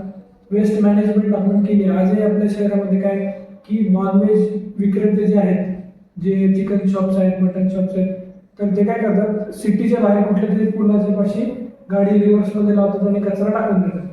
याचे असे मी तुम्हाला अनेक व्हिडिओ दाखवू शकतो, फोटो दाखवू शकतो की हे मेलेलं हे जे वेस्ट टाकतात त्याच्यावर फीड घ्यायला कुत्रे येतात. आपल्या एरियातले बरेचसे चिकन राहण्याची भाजी मंडई सगळ्यांना माहिती आहे. त्याच्या अलीकडे जो ब्रिज आहे तिथे शेकडो किलो नॉनव्हेजचं वेस्ट येऊन पडतं. तुम्हाला रस्त्यावर जाताना त्या सडलेल्या वासाचा वास येईल. मग इकडे कुत्रे येतात, कुत्र्यांची तिथे ब्रिडिंग होते, कुत्रे तिथे फीड घेतात, कच्चं मांस ते खातात. मग अशा वेळी त्यांना स्किन डिसिजेस होतात, बाकी आजार होतात किंवा मग त्यांची संख्या वाढते आणि मग हे सगळे न्यूट्रिशन्स क्रिएट होतात. तर ही नाण्याची एक बाजू आहे. नाण्याची दुसरी बाजू, आपल्या कॉलनीमध्ये डॉग्स आहेत किंवा आपण त्यांना फीड करतोय, तर मग जेव्हा एखाद्या डॉगला आपण खाऊ घालतो तेव्हा आपली पहिली रिस्पॉन्सिबिलिटी बनते की त्याचं लसीकरण आणि निर्बीजीकरण दोन्ही गोष्टी काही झाल्या पाहिजे. बऱ्याच वेळा जे लोक डॉग्सला फीड करतात, डॉग्सला फीड करा पण सोबत त्यांचं निर्बीजीकरण आणि लसीकरण पण झालं पाहिजे. याची रिस्पॉन्सिबिलिटी कुठे ना कुठे आपली. त्यांना माहिती नाही आहे की त्यांना पुढे काय करायचं आहे. प्राण्यांची संख्या वाढत जाते, तो टेरिटोरियल प्राणी येतो, 2 प्राणी वेगवेगळ्या टेरिटोरीमधून आले की त्यांचे संघर्ष होतो. त्याच्यामध्ये कुठे ना कुठे लहान मुलं किंवा एखादी तिथून पास होत असलेले त्यांना चावा होतो, दुर्घटना होतात, वेगवेगळ्या गोष्टी होतात. तर मग अशा वेळेस त्यांची संख्या लिमिटेड असली, त्यांची लसीकरण झालेलं असलं, निर्मितीकरण झालेलं असलं, तर कुठेतरी त्यांचं ॲग्रेशन निघून जातं. आणि या घटनांमुळे जे वेगवेगळ्या आपल्या समोर येतात बातम्या की लहान मुलाला चावा, म्हाताऱ्या माणसाला चावा किंवा जाणाऱ्या येणाऱ्या लोकांमध्ये दहशत, ही दहशत आपणच निर्माण केली. आपणच उघड्यावर कचरा टाकतो, आपणच त्यांना आमंत्रण देतो, त्याच्यातून त्यांची संख्या वाढते, बाकी गोष्टी होतात. आणि त्याच्यातून मग जेव्हा गोष्टी लिमिटच्या बाहेर जातात तेव्हा आपल्याला जाग येते. मग अशा वेळी तुमच्या कॉलनीमध्ये आता मी स्वतः डॉगला फीड करतो, माझ्याकडे जवळपास 200-250 डॉग आहेत फीडिंगला. पण 10 वर्षापूर्वी त्यांची जी संख्या होती आज तेवढीच संख्या आहे. कारण महानगरपालिकेच्या माध्यमातून त्यांचं लसीकरण, त्यांचं निर्मितीकरण हे करून घेतलेलं आहे. त्याचा फायदा असा आहे की ज्या सोसायटीजमध्ये लोकांना प्रॉब्लेम्स होते डॉगपासून, की त्यांना त्यांच्या सोसायटीजमध्ये डॉग नको होते, आज ते लोक डॉगला फीड करतात. ती माझी कुठेतरी एक रिस्पॉन्सिबिलिटी कमी झाली की त्या लोकांनी त्या डॉगला अडॉप्ट करून घेतलं. बऱ्याचशा सोसायट्या अशा आहेत की बाबा 10 डॉग्स होते, त्यांच्याकडे 5 वर्षापूर्वी 10 होते, आजही 10च, आणि ते आता फक्त खातात आणि निवांत बसतात. पण कुठल्या काय म्हणतात त्याला, बाहेरच्या माणसाला किंवा रात्रीच्या वेळेला तिथे कोणाला येऊ देत नाहीत किंवा थांबू देत नाहीत. तर मग हे काय की लोकांसाठी एक पॉझिटिव्ह पॉईंट आहे. त्यांची मुलं जेव्हा संध्याकाळी मंदिरात जातात, रात्रीच्या वेळेला वॉकला जातात, सिनियर सिटीजन्स, तेव्हा त्या कॉलनीचे डॉग्स त्यांच्या ओळखीचे, त्याच्यामुळे तिथे बाहेरच्या कोणी इंट्रुडर ते येऊ देत नाही. तर ते एक सेफ्टी कन्सर्ननी लोकांचं काय असतं, लोकांचा प्राण्यांना विरोध नसतो, लोकांचा विरोध त्यांच्यापासून होणाऱ्या त्रासाला. तर एखादा डॉग तुमच्या घरातून तुमची डस्टबिन पाडून जात असेल, त्याच्यातलं सगळं कचरा बाहेर सांडून पसरून देत असेल, तर साहजिक आहे कोणाची पण चिडचिड होणार. पण त्याच डॉगला जे डेली खायला मिळत आहे, त्याचं जे लसीकरण निर्मितीकरण झालंय, ज्याच्यामुळे तो भांडणं होत नाही, त्याला कुठले आजार होत नाही, तो फक्त खातो, राखण करतो आणि आराम करतो, त्याचे टेरिटोरियल इश्यूज सॉर्ट केले जातात. तर मग कोणाला प्रॉब्लेम आहे. मुळात काय होतं की प्राणीविरोधी कोणीच नाही, सुप्रीम कोर्ट पण नाही आहे आणि आपल्या आसपासचे लोक पण नाही. पण या छोट्या छोट्या गोष्टी त्यांना माहितीच नाही. जर कोणाला निर्मितीकरणच माहिती नाही प्रोसेस काय, तर साहजिक आहे की त्याला भीती वाटणं गरजेचं आहे. माझ्या घरचे डॉग्स बाहेर जातात, बाहेरच्या डॉगसोबत इंटरॅक्शन करतात, पण कधी भांडण होत नाही. कारण माझ्या घरचे डॉग पण मी निर्मितीकरण केलेले आहे, भले ते घराच्या आत राहतात, पण त्यांचं निर्मितीकरण झाल्यामुळे त्यांच्यामध्ये ॲग्रेशन किंवा त्यांची दुसऱ्या डॉगसोबत मिळण्याची किंवा टेरिटोरियलची ट्युनिंग आहे ती मॅच झालेली आहे. समोरच्या डॉगला या माझ्या डॉगपासून धोका वाटत नाही, माझ्या डॉगला त्या डॉगपासून धोका वाटत नाही, कारण दोघांचं निर्मितीकरण झालेलं आहे. तर या गोष्टी करणं गरजेचं आहे. या जर झाल्या आणि योग्य पद्धतीने झाल्या तर प्रॉब्लेम सॉल्व्ह होऊ शकतात. सगळ्यात मेन वेस्ट मॅनेजमेंट आणि दुसरं लसीकरण आणि निर्मितीकरण. की आपण एक रॅपिड फायर राऊंडकडे बोलत आता आपल्या सेगमेंटच्या शेवटाकडे आपण येतोय. तर मग पहिला प्रश्न असा आहे की रेस्क्यू करताना नेमकं घाबरलेलं कोण असतं, तुम्ही का प्राणी? डिपेंड्स. मोस्टली प्राणी घाबरतो, कारण त्याच्यासाठी ती पहिली घटना आहे आणि आम्ही त्या घटनांमधून वारंवार गेलेलो, त्याच्यामुळे मोस्टली प्राणी. असा कोणता प्राणी आहे ज्याने रेस्क्यू करताना सर्वात जास्त ड्रामा केला आहे? कोल्हा. तो येतच नाही, कोल्हा येतच नाही. म्हणजे बाकीचे प्राणी कसे कॉपरेट करतात, आणि डोमेस्टिक मध्ये म्हटलं तर मांजर, ती खूप नाटकी, तिला आपण मदत करायला लागली आपण चांगलं करतो, ती कॉपरेटच करत. अजून नेमकं आता एवढ्या वर्षापासूनचा तुमचा एक्सपिरियन्स आहे, तर मग तुमचा विश्वास कशावर जास्त बसलाय, प्राण्यांवर की माणसांवर? ऑब्विसली प्राण्यांवर.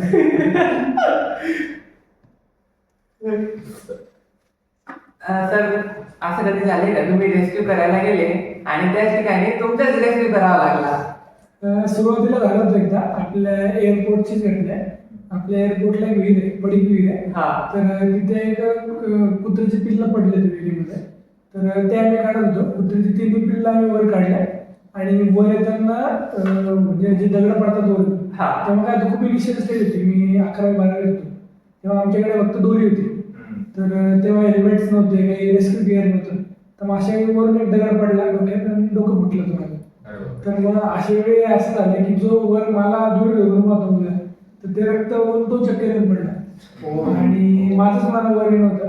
मग कसा बसा ते ठरवलं की आता 2-3 मिनिटं उशीर झाला तर आपण चक्कर पडायचं, आपल्याला वर जाणे आणि वरच्या पोराला आपल्याला दवाखान्यात घेऊन. त्याच्यामुळे ती कंडिशन झाली, पण त्याच्यानंतर आम्ही रेस्क्यू गिअर घेऊन टाकला 1-1.5 वर्षाच्या पिरियडवर, आणि त्याच्यानंतर अशी घटना आली नाही. पण ती पहिली आणि शेवटची घटना होती. आणि आम्ही पाहतोच आहे की तुम्हाला आता पण कंटिन्युअस कॉल येत आहे. तर मग तुमचा वेळ जास्त तुमचे जे 200+ तुम्ही जे कम्युनिटीवाले जे कम्युनिटी डॉग आहे त्यांच्यासोबत स्पेंड करता की कॉल्समध्ये जास्त वेळ तुमचा? कॉल्समध्ये, कारण काय झालं की विथ द टाइम जबाबदारी वाढत गेली, आणि आता 200+ जे डॉग आहेत त्यांना मी पर्सनली पण आता फीड करू शकत नाही. तर त्या एरियातले जे व्हॉलंटियर्स आहेत, म्हणजे आता 200 डॉग एका जागेवर नाही, खूप सिटीतल्या वेगवेगळ्या भागांमध्ये, काही सिडकोमध्ये आहेत, काही विश्वभारती कॉलनी, वेगवेगळ्या भाग आहेत. तर मग अशा भागातले लोक जे आपल्यासोबत यंगस्टर जे ॲड झाले, तर ते त्या भागातल्या डॉग्सची काळजी घेतात, तेच त्यांना फीड करतात. आपल्यापर्यंत केव्हा गोष्टी आहेत जेव्हा कुठला एखादा आजारी, जखमी किंवा तो खात नाही, जेवत नाही 1-2 दिवसापासून, काही इश्यू आहे, तर मग अशा वेळेस आपल्यापर्यंत येतात. तर मेजर तर आमचं हे कॉल्सवरच झालं, कारण व्हॉलंटियर्स बरे झाले, तर डॉग्सची व्यवस्था लागून गेली. जर तुम्हाला एक दिवस कोणता तरी प्राणी बनायची कोणीतरी विश पूर्ण करायची हे दिली, आणि की तुम्ही एक दिवस कोणता तरी प्राणी बनवू शकता, तर तो कोणता प्राणी असेल? तुम्ही कोणता प्राणी बनाल एक दिवसासाठी? सध्याची कंडिशन बघता तर मी बिबट्या बनत, कारण त्याच्याबद्दल जे गैरसमज पसरतात ते वाऱ्याच्या वेगाने, म्हणजे कुठंतरी दूर होणं गरजेचं आहे. बरोबर. तर मग जर चान्स भेटला तर मी बिबट्या म्हणून ट्राय तरी करेल की गैरसमज दूर व्हावे लोकांचे. आणि तुमच्याकडे विविध कुत्रे आहे, जसे की तुमचा पहिला मित्र होता आणि आता जे कुत्रे जॅम झालं, तार झालं, तर मग त्याबद्दल थोडं सांगा, त्यांच्याबद्दल जाणून घ्यावं, कशी भेट झाली, कोणते कुत्रे? जो सनी होता, तर माझ्याकडे जेवढे डॉग्स आहेत आतापर्यंत सगळे आपले इंडीज आहेत. बरोबर. माझ्याकडे ब्रीड डॉग नाही, आणि असे डॉग्स आहेत जे घरात आहेत, ते असे डॉग्स आहेत की ते निसर्गात बाहेर सर्वाइव्ह करू शकत नाही. एकाला समोरचे 2 पाय नाही आहेत किंवा एकाला मागचे 2 पाय नाही आहेत, पण असे नाही की ते माझ्या डॉगला मूल आहे. तर त्या गोष्टीपर्यंत की बरेचसे वेळा आपण बघतो की पॅरलाइज डॉग्स आहेत की जे मागचे बॉडी घसरत घसरत सर्वाइव्ह करतात आहेत, तर कुठेतरी त्यांना तो स्ट्रगल आहे. पण जे डॉग माझ्याकडे आहेत, तर ते कसे आहेत, जो चॅन पाहिजे समोरचे 2 पाय नाही, पण तो पलंगावरही चढतो, पलंगावर खाली उडी मारतो, मांजर दिसली तर मांजरच्या मागे पण पडतो, आणि इव्हन गच्चीवर जाऊन खाली पण येतो. तर मग या सगळ्या गोष्टी काय की त्यांना जगायचं म्हणजे एक असतं की अशा अपंग प्राणी आपल्याला अवलंबून असतात, आणि एक असतं की ते स्वावलंबी असतात. जर आपण त्यांना व्हीलचेअर दिली, बाकी गोष्टी दिल्या, तर मग काय होतं की ते व्हीलचेअरवर डिपेंड होतं, किंवा मग त्यांना त्या गोष्टीची सवय होत जाते आणि ते स्वतःहून प्रयत्न करत. मग अशा वेळी हा जो चॅम्प होता, तर त्याला वेगवेगळ्या म्हणजे त्याला आम्ही लहान असताना मातीमध्ये, चिखलामध्ये, पाण्यामध्ये किंवा हायड्रोथेरपी म्हणा, या सगळ्या गोष्टींमधून त्याला एक नवीन एक्सपिरियन्स किंवा ट्रेन केलं, जेणेकरून त्याची बॉडी, स्वतःची बॉडी कंडिशन जी आहे त्याची, ती नैसर्गिक नाही आहे. गाडी त्याच्या करून गेली, त्याचे 2 पाय त्याच्यामध्ये गेले, आणि मग अशाने तो अपंग झाला. तर त्याला बेसिकली 4 पाय चालायची सवय होती, पण तो 2 पाय असल्यामुळे चालू शकत नाही. मग असे मागचे 2 पाय त्याचे सक्षम करण्यासाठी ज्या ज्या गोष्टी कराव्या लागतील, तर त्या गोष्टी सगळ्या त्याच्यासोबत झाल्या, आणि आता त्याचे मागचे 2 पाय एवढे सक्षम आहेत की तो जे 4 पायाचे डॉग आहेत त्यांच्या आधी तो तिथे पोहोचतो पळून. तर म्हणजे काय की स्वावलंबी बनल्यामुळे तो आज त्याचं जीवन सन्मानाने जगतो. नाही तर मग काय होतं की जे व्हीलचेअर आहे, मग त्याच्यावर अवलंबून होतो, मग तो स्वतःहून हिंमत करत नाही, जोपर्यंत व्हीलचेअर येत नाही तोपर्यंत चालणार असेल. मग मुळात माझा माइंडसेट तो नव्हता की याला या पद्धतीने मोठं करायचं आहे, त्याचं आयुष्य त्याला जगायचं आहे. तर उद्या जाऊन जेव्हा आम्ही वन्य प्राणी पण जेव्हा उपचार करतो किंवा त्यांना आमच्या सेंटरमधून जेव्हा बाहेर निघतात, तर पुन्हा त्यांच्या आणि माणसाचा संबंध आला नाही पाहिजे. आमचं मेन प्रायोरिटी असतं की वन्य प्राणी पुन्हा जंगलातच गेले पाहिजे, ते कॅप्टिव्हिटीमध्ये राहायला नको. किंवा एखादा प्राणी आडू झाला की तो माणसावर अवलंबून राहील नाही, त्याचं आयुष्य निसर्गात आहे, तो निसर्गात जाईल. मग आम्हाला जे काही करावं लागेल त्याला सक्षम बनवण्यासाठी ते सगळं आम्ही प्रयत्न करतो, आणि तो निसर्गात जातो. Same goes with domestic animals as well. जेवढे माझे घरचे प्राणी आहेत तेवढे सगळे सक्षम आम्ही मिळवले की जर उद्या जाऊन काही परिस्थिती आली तर ते त्यांचं हँडल करू शकते, भलेही ते अपंग असू दे किंवा मग फिजिकली अवेलेबल असू दे. मेन आमचं मोठं दोन. नक्कीच तुमच्या डॉग्स कडून पण सर्वायवल बद्दल खूप काही शिकणं खूप काही महत्वाचं आहे. आपण आता कन्क्लुजन सेगमेंटकडे वळूया. प्रश्न असा आहे की how to become the Ashish Joshi, लोकांसाठी सांगायचं. How to become Ashish Joshi म्हणण्यापेक्षा की जो आशिष जोशीचा इनिशिएटिव्ह आहे, तर तो जरी आपण पुढे घेऊन गेलो तरी आपला ओव्हरऑल सगळ्या लोकांना आपल्याला एकच गोष्ट करायची की एकतर निसर्गासाठी काम करणं किंवा वन्य प्राण्यांसाठी काम करणं. तर हाऊ टू बी असे विषय how to be a wildlife rescue किंवा वाईल्ड लाईफ एन्थुझियास्ट म्हणता येईल आपल्याला, की वन्य प्राण्यांसाठी किंवा निसर्गासाठी आपण कुठल्या पद्धतीने काम करू शकतो. हे जर आपण टार्गेट ठेवून जर काम केलं तर आपलं काम करता करता अशा अनेक गोष्टी आहेत की ज्या आपण करू शकतो. समजा आपल्याला रस्त्याने जाताना एखादं झाड कोणी तोडताना दिसतंय, तर अननेसेसरी ते झाड तुटत असेल तर आपण त्याला थांबवू शकतो. त्या एका झाडावर बरेचसे घरटे असतात, पक्ष्यांचे असतात, त्या झाडावर बऱ्याच गोष्टी डिपेंड असतात. कळत न कळत कुठेतरी निसर्गाची सेवाच होते. दुसऱ्या वेळी आपण पावसाच्या वेळेला बऱ्याच वेळा काय होतं की आपण जेव्हा आता सिंपल जांभळाच्या सीझनमध्ये जांभळं खातो, त्या बिया आपण कुठेतरी टाकून देतो. मग असे त्या बिया वाळवून आपण समजा एखादी पर्यावरणप्रेमी संस्था आहे त्यांच्याकडे जमा केलं तर ते त्याचे रोपं बनवतो किंवा तीच रोपं आपण घरी बनवतो. तर एखाद्या संस्थेला समजा प्लांटेशनसाठी रोपं विकत घ्यावी लागत असतील तर ते इन हाऊस आपली रोपं बनलेली आपण त्यांना देऊ शकतो. ती पण कुठे ना कुठे लागणार आणि त्याच्यातून पण निसर्गाची सेवा होणार. वेगवेगळे कारण आपल्या एरियात एखादा डॉग आहे, आपल्याला दिसलं की गाय, बऱ्याच वेळी आपल्या भटके गायी त्यांची शिंग गोल फिरून त्यांच्याच म्हणजे स्किन दिसतात किंवा खुरं वाढलेले असतात. अशा योग्य व्यक्तींपर्यंत ती माहिती पोहोचवून त्या गाईला जर पेन फ्री केला आपण, तिथे शिंग कट झाला किंवा खुरांना प्रॉपर शेप झाला, तर मग अशा माध्यमातून पण आपण एक निसर्गाची किंवा प्राण्यांची सेवाच करतो. नॉट नेसेसरी की आपण सगळं काम सोडून फक्त फुल टाइम रेस्क्यूवर बनलं पाहिजे.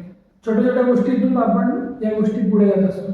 आज तुम्हाला एक प्राणी दिसला, तो बरा झाला, तुम्हाला त्या गोष्टीपासून इन्स्पिरेशन मिळालं, तुम्ही आणखी त्या दृष्टीने बघायला लागले तर तुम्हाला तसे बरेच प्राणी दिसतात आणि बरेच गोष्टी तुम्ही नोटीस करायला लागतात आणि मग त्याच्यातूनच गोष्टी इव्हॉल्व्ह होतात. जसं सनी आला तेव्हा मला कळलं की प्राण्यांमध्ये हे इश्यूज आहेत. असं पुढे पुढे जात गेलो, त्या दृष्टीने बघायला लागलं, सगळं तसंच दिसायला लागलं आणि मग हळूहळू एक एक एक एक स्टेप टॅकल करत करत आज मॅन विथ इंडिज पर्यंत आहे. सर, आता तुम्ही मॅन विथ इंडिजचा उल्लेख केला. आपण man with Indies he foundation स्थापन केली आणि ती रन होत आहे.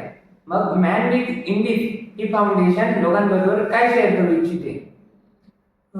को एक्झिस्टिंगचा जो कन्सेप्ट आहे आम्ही मेजरली त्याच्यावर जास्त जोर देतोय सध्याच्या काळात. कारण कसं झालं की माणसाला प्रत्येक क्षेत्रात आपलं डॉमिनन्स हवं आणि कुठेतरी निसर्ग मागे राहतोय आणि माणूस पुढे जातोय. आता बघा तुम्ही, थंडीत पण पाऊस पडतो, उन्हाळ्यात पण पाऊस पडतो आणि पावसाळ्यातही पाऊस पडतो. तर नेमका सीझन कुठला हे आपल्याला कळायला मार्ग नाही. म्हणजे काय ते कुठेतरी ह्युमन डॉमिनेटिंग खूप वाढतंय आणि त्याच्यामुळे बॅलन्स आउट होतो निसर्गाचा. ज्या वेळेला आपल्याला ज्या सीझनमध्ये ज्या फळं मिळायला पाहिजे होत्या, ज्या सीझनमध्ये ज्या गोष्टी व्हायला पाहिजे होत्या त्या होत नाही. मग कुठेतरी आम्ही आमच्या संस्थेच्या माध्यमातून याच गोष्टी हे करतोय. जसं जंगलं नष्ट होतात आहे, वन्य प्राणी शहराकडे येतात. हा एक सध्याचा मेजर इश्यू आहे की मला गावातल्या लोकांना या गोष्टी डेली फेस करायला लागतात. तर मग को एक्झिस्टन्सचा जो कन्सेप्ट आहे की बाबा आपल्याला ते त्यांच्यासोबत आपण सगळे ॲनिमल्स काढू शकत नाही किंवा समजा सगळे ॲनिमल्स काढले तर निसर्गाचा समतोल बिघडेल. काळवीट जेव्हा तुमच्या शेताच्या आसपास आहे तर ते चारा खायला आहे. ते का बरं येते? कारण गायरान जमिनीवर अतिक्रमण झालं. मुळात सरकारने गायरान जमिनी राखीव ठेवल्या वन्य प्राण्यांसाठी. तिथे शेतीचं प्रमाण सुरू झालं, तिथे अतिक्रमण सुरू झालं किंवा गावातलीच जनावरं गायरान जमिनीतलं गवत खायला लागली. मग तिथे जे चरणारे प्राणी होते ते जातील कुठे? बेसिक प्रश्न आहे. नोटीस नाही करत कोणी. गावातली जनावरं डोंगरात जातात चरायला, म्हणून डोंगर चरून साफ होऊन जातो आणि मग डोंगरात चरणाऱ्या प्राण्यांना जायचं कुठे? मग ते येतात शेतात. आपण फोर्स केलेला नाही ना आपल्याकडे यायला, तर ते जर त्यांना तिथे मिळाले ते आले नसते. तर मग ते येतात, त्यांच्या मागे त्यांची शिकारी पण येतात आणि मग ते सायकल बिघडत जाते किंवा बॅलन्स आउट होत जातो आणि आउट होत होतं ते इतके वाढले आपल्या आसपास की आपल्या वाटायला लागले की आता ते जंगलात राहतच नाही, आपल्या आसपासच राहतात. कारण ते मजबूर झाले. आता येणारी बिबट्याची पिढी जन्माला येते ती उसामध्ये मक्यामध्येच येते, ते जंगलात येतच नाही. त्यांना जंगल माहितीच नाही कारण जंगल आपणच कट केले. तर कुठे ना कुठे आपणच जबाबदार आहे. तर मग आता जे झाले त्याच्यावर बोलून उपयोग नाही, पण जे होणार आहे ते आपण बदलू शकतो. तर त्याच्यासाठी सहजीवन, वन्य प्राण्यांसोबत सहजीवन हा एक आत्ताचा सगळ्यात बेस्ट सोल्युशन आहे की ज्याच्यातून माणसाचा आणि वन्य प्राण्यांचा संघर्ष होणार. ते आपल्यासोबत राहायला शिकले, कुठेतरी आपण त्यांच्यासोबत राहायला ॲडजस्ट करायला शिकलं पाहिजे आणि त्याच्यातूनच सहजीवनाचा मार्ग साध्य होणार, त्याच्यातूनच संघर्ष कमी होणार आहे. हाच आमचा एक मेन मेसेज आहे. धन्यवाद सर. आपण आपला हा अमूल्य वेळ दिला, कारण की आपण आपल्या शेड्यूलमध्ये खूप बिझी असतात. जे रेस्क्यूचं वर्क असतं ते आपलं 24/7 चालू असतं आणि त्यातून आपण हा वेळ दिला आणि आमच्यापर्यंत आला. आम्हाला आणि आमच्या प्रेक्षकांना जी अमूल्य माहिती दिली त्याबद्दल तुमचे आमच्या गव्हर्नमेंट इंजिनिअरिंग कॉलेज छत्रपती संभाजीनगरच्या वतीने आणि टीम कॅटलिस्टच्या वतीने खूप खूप धन्यवाद. धन्यवाद सर.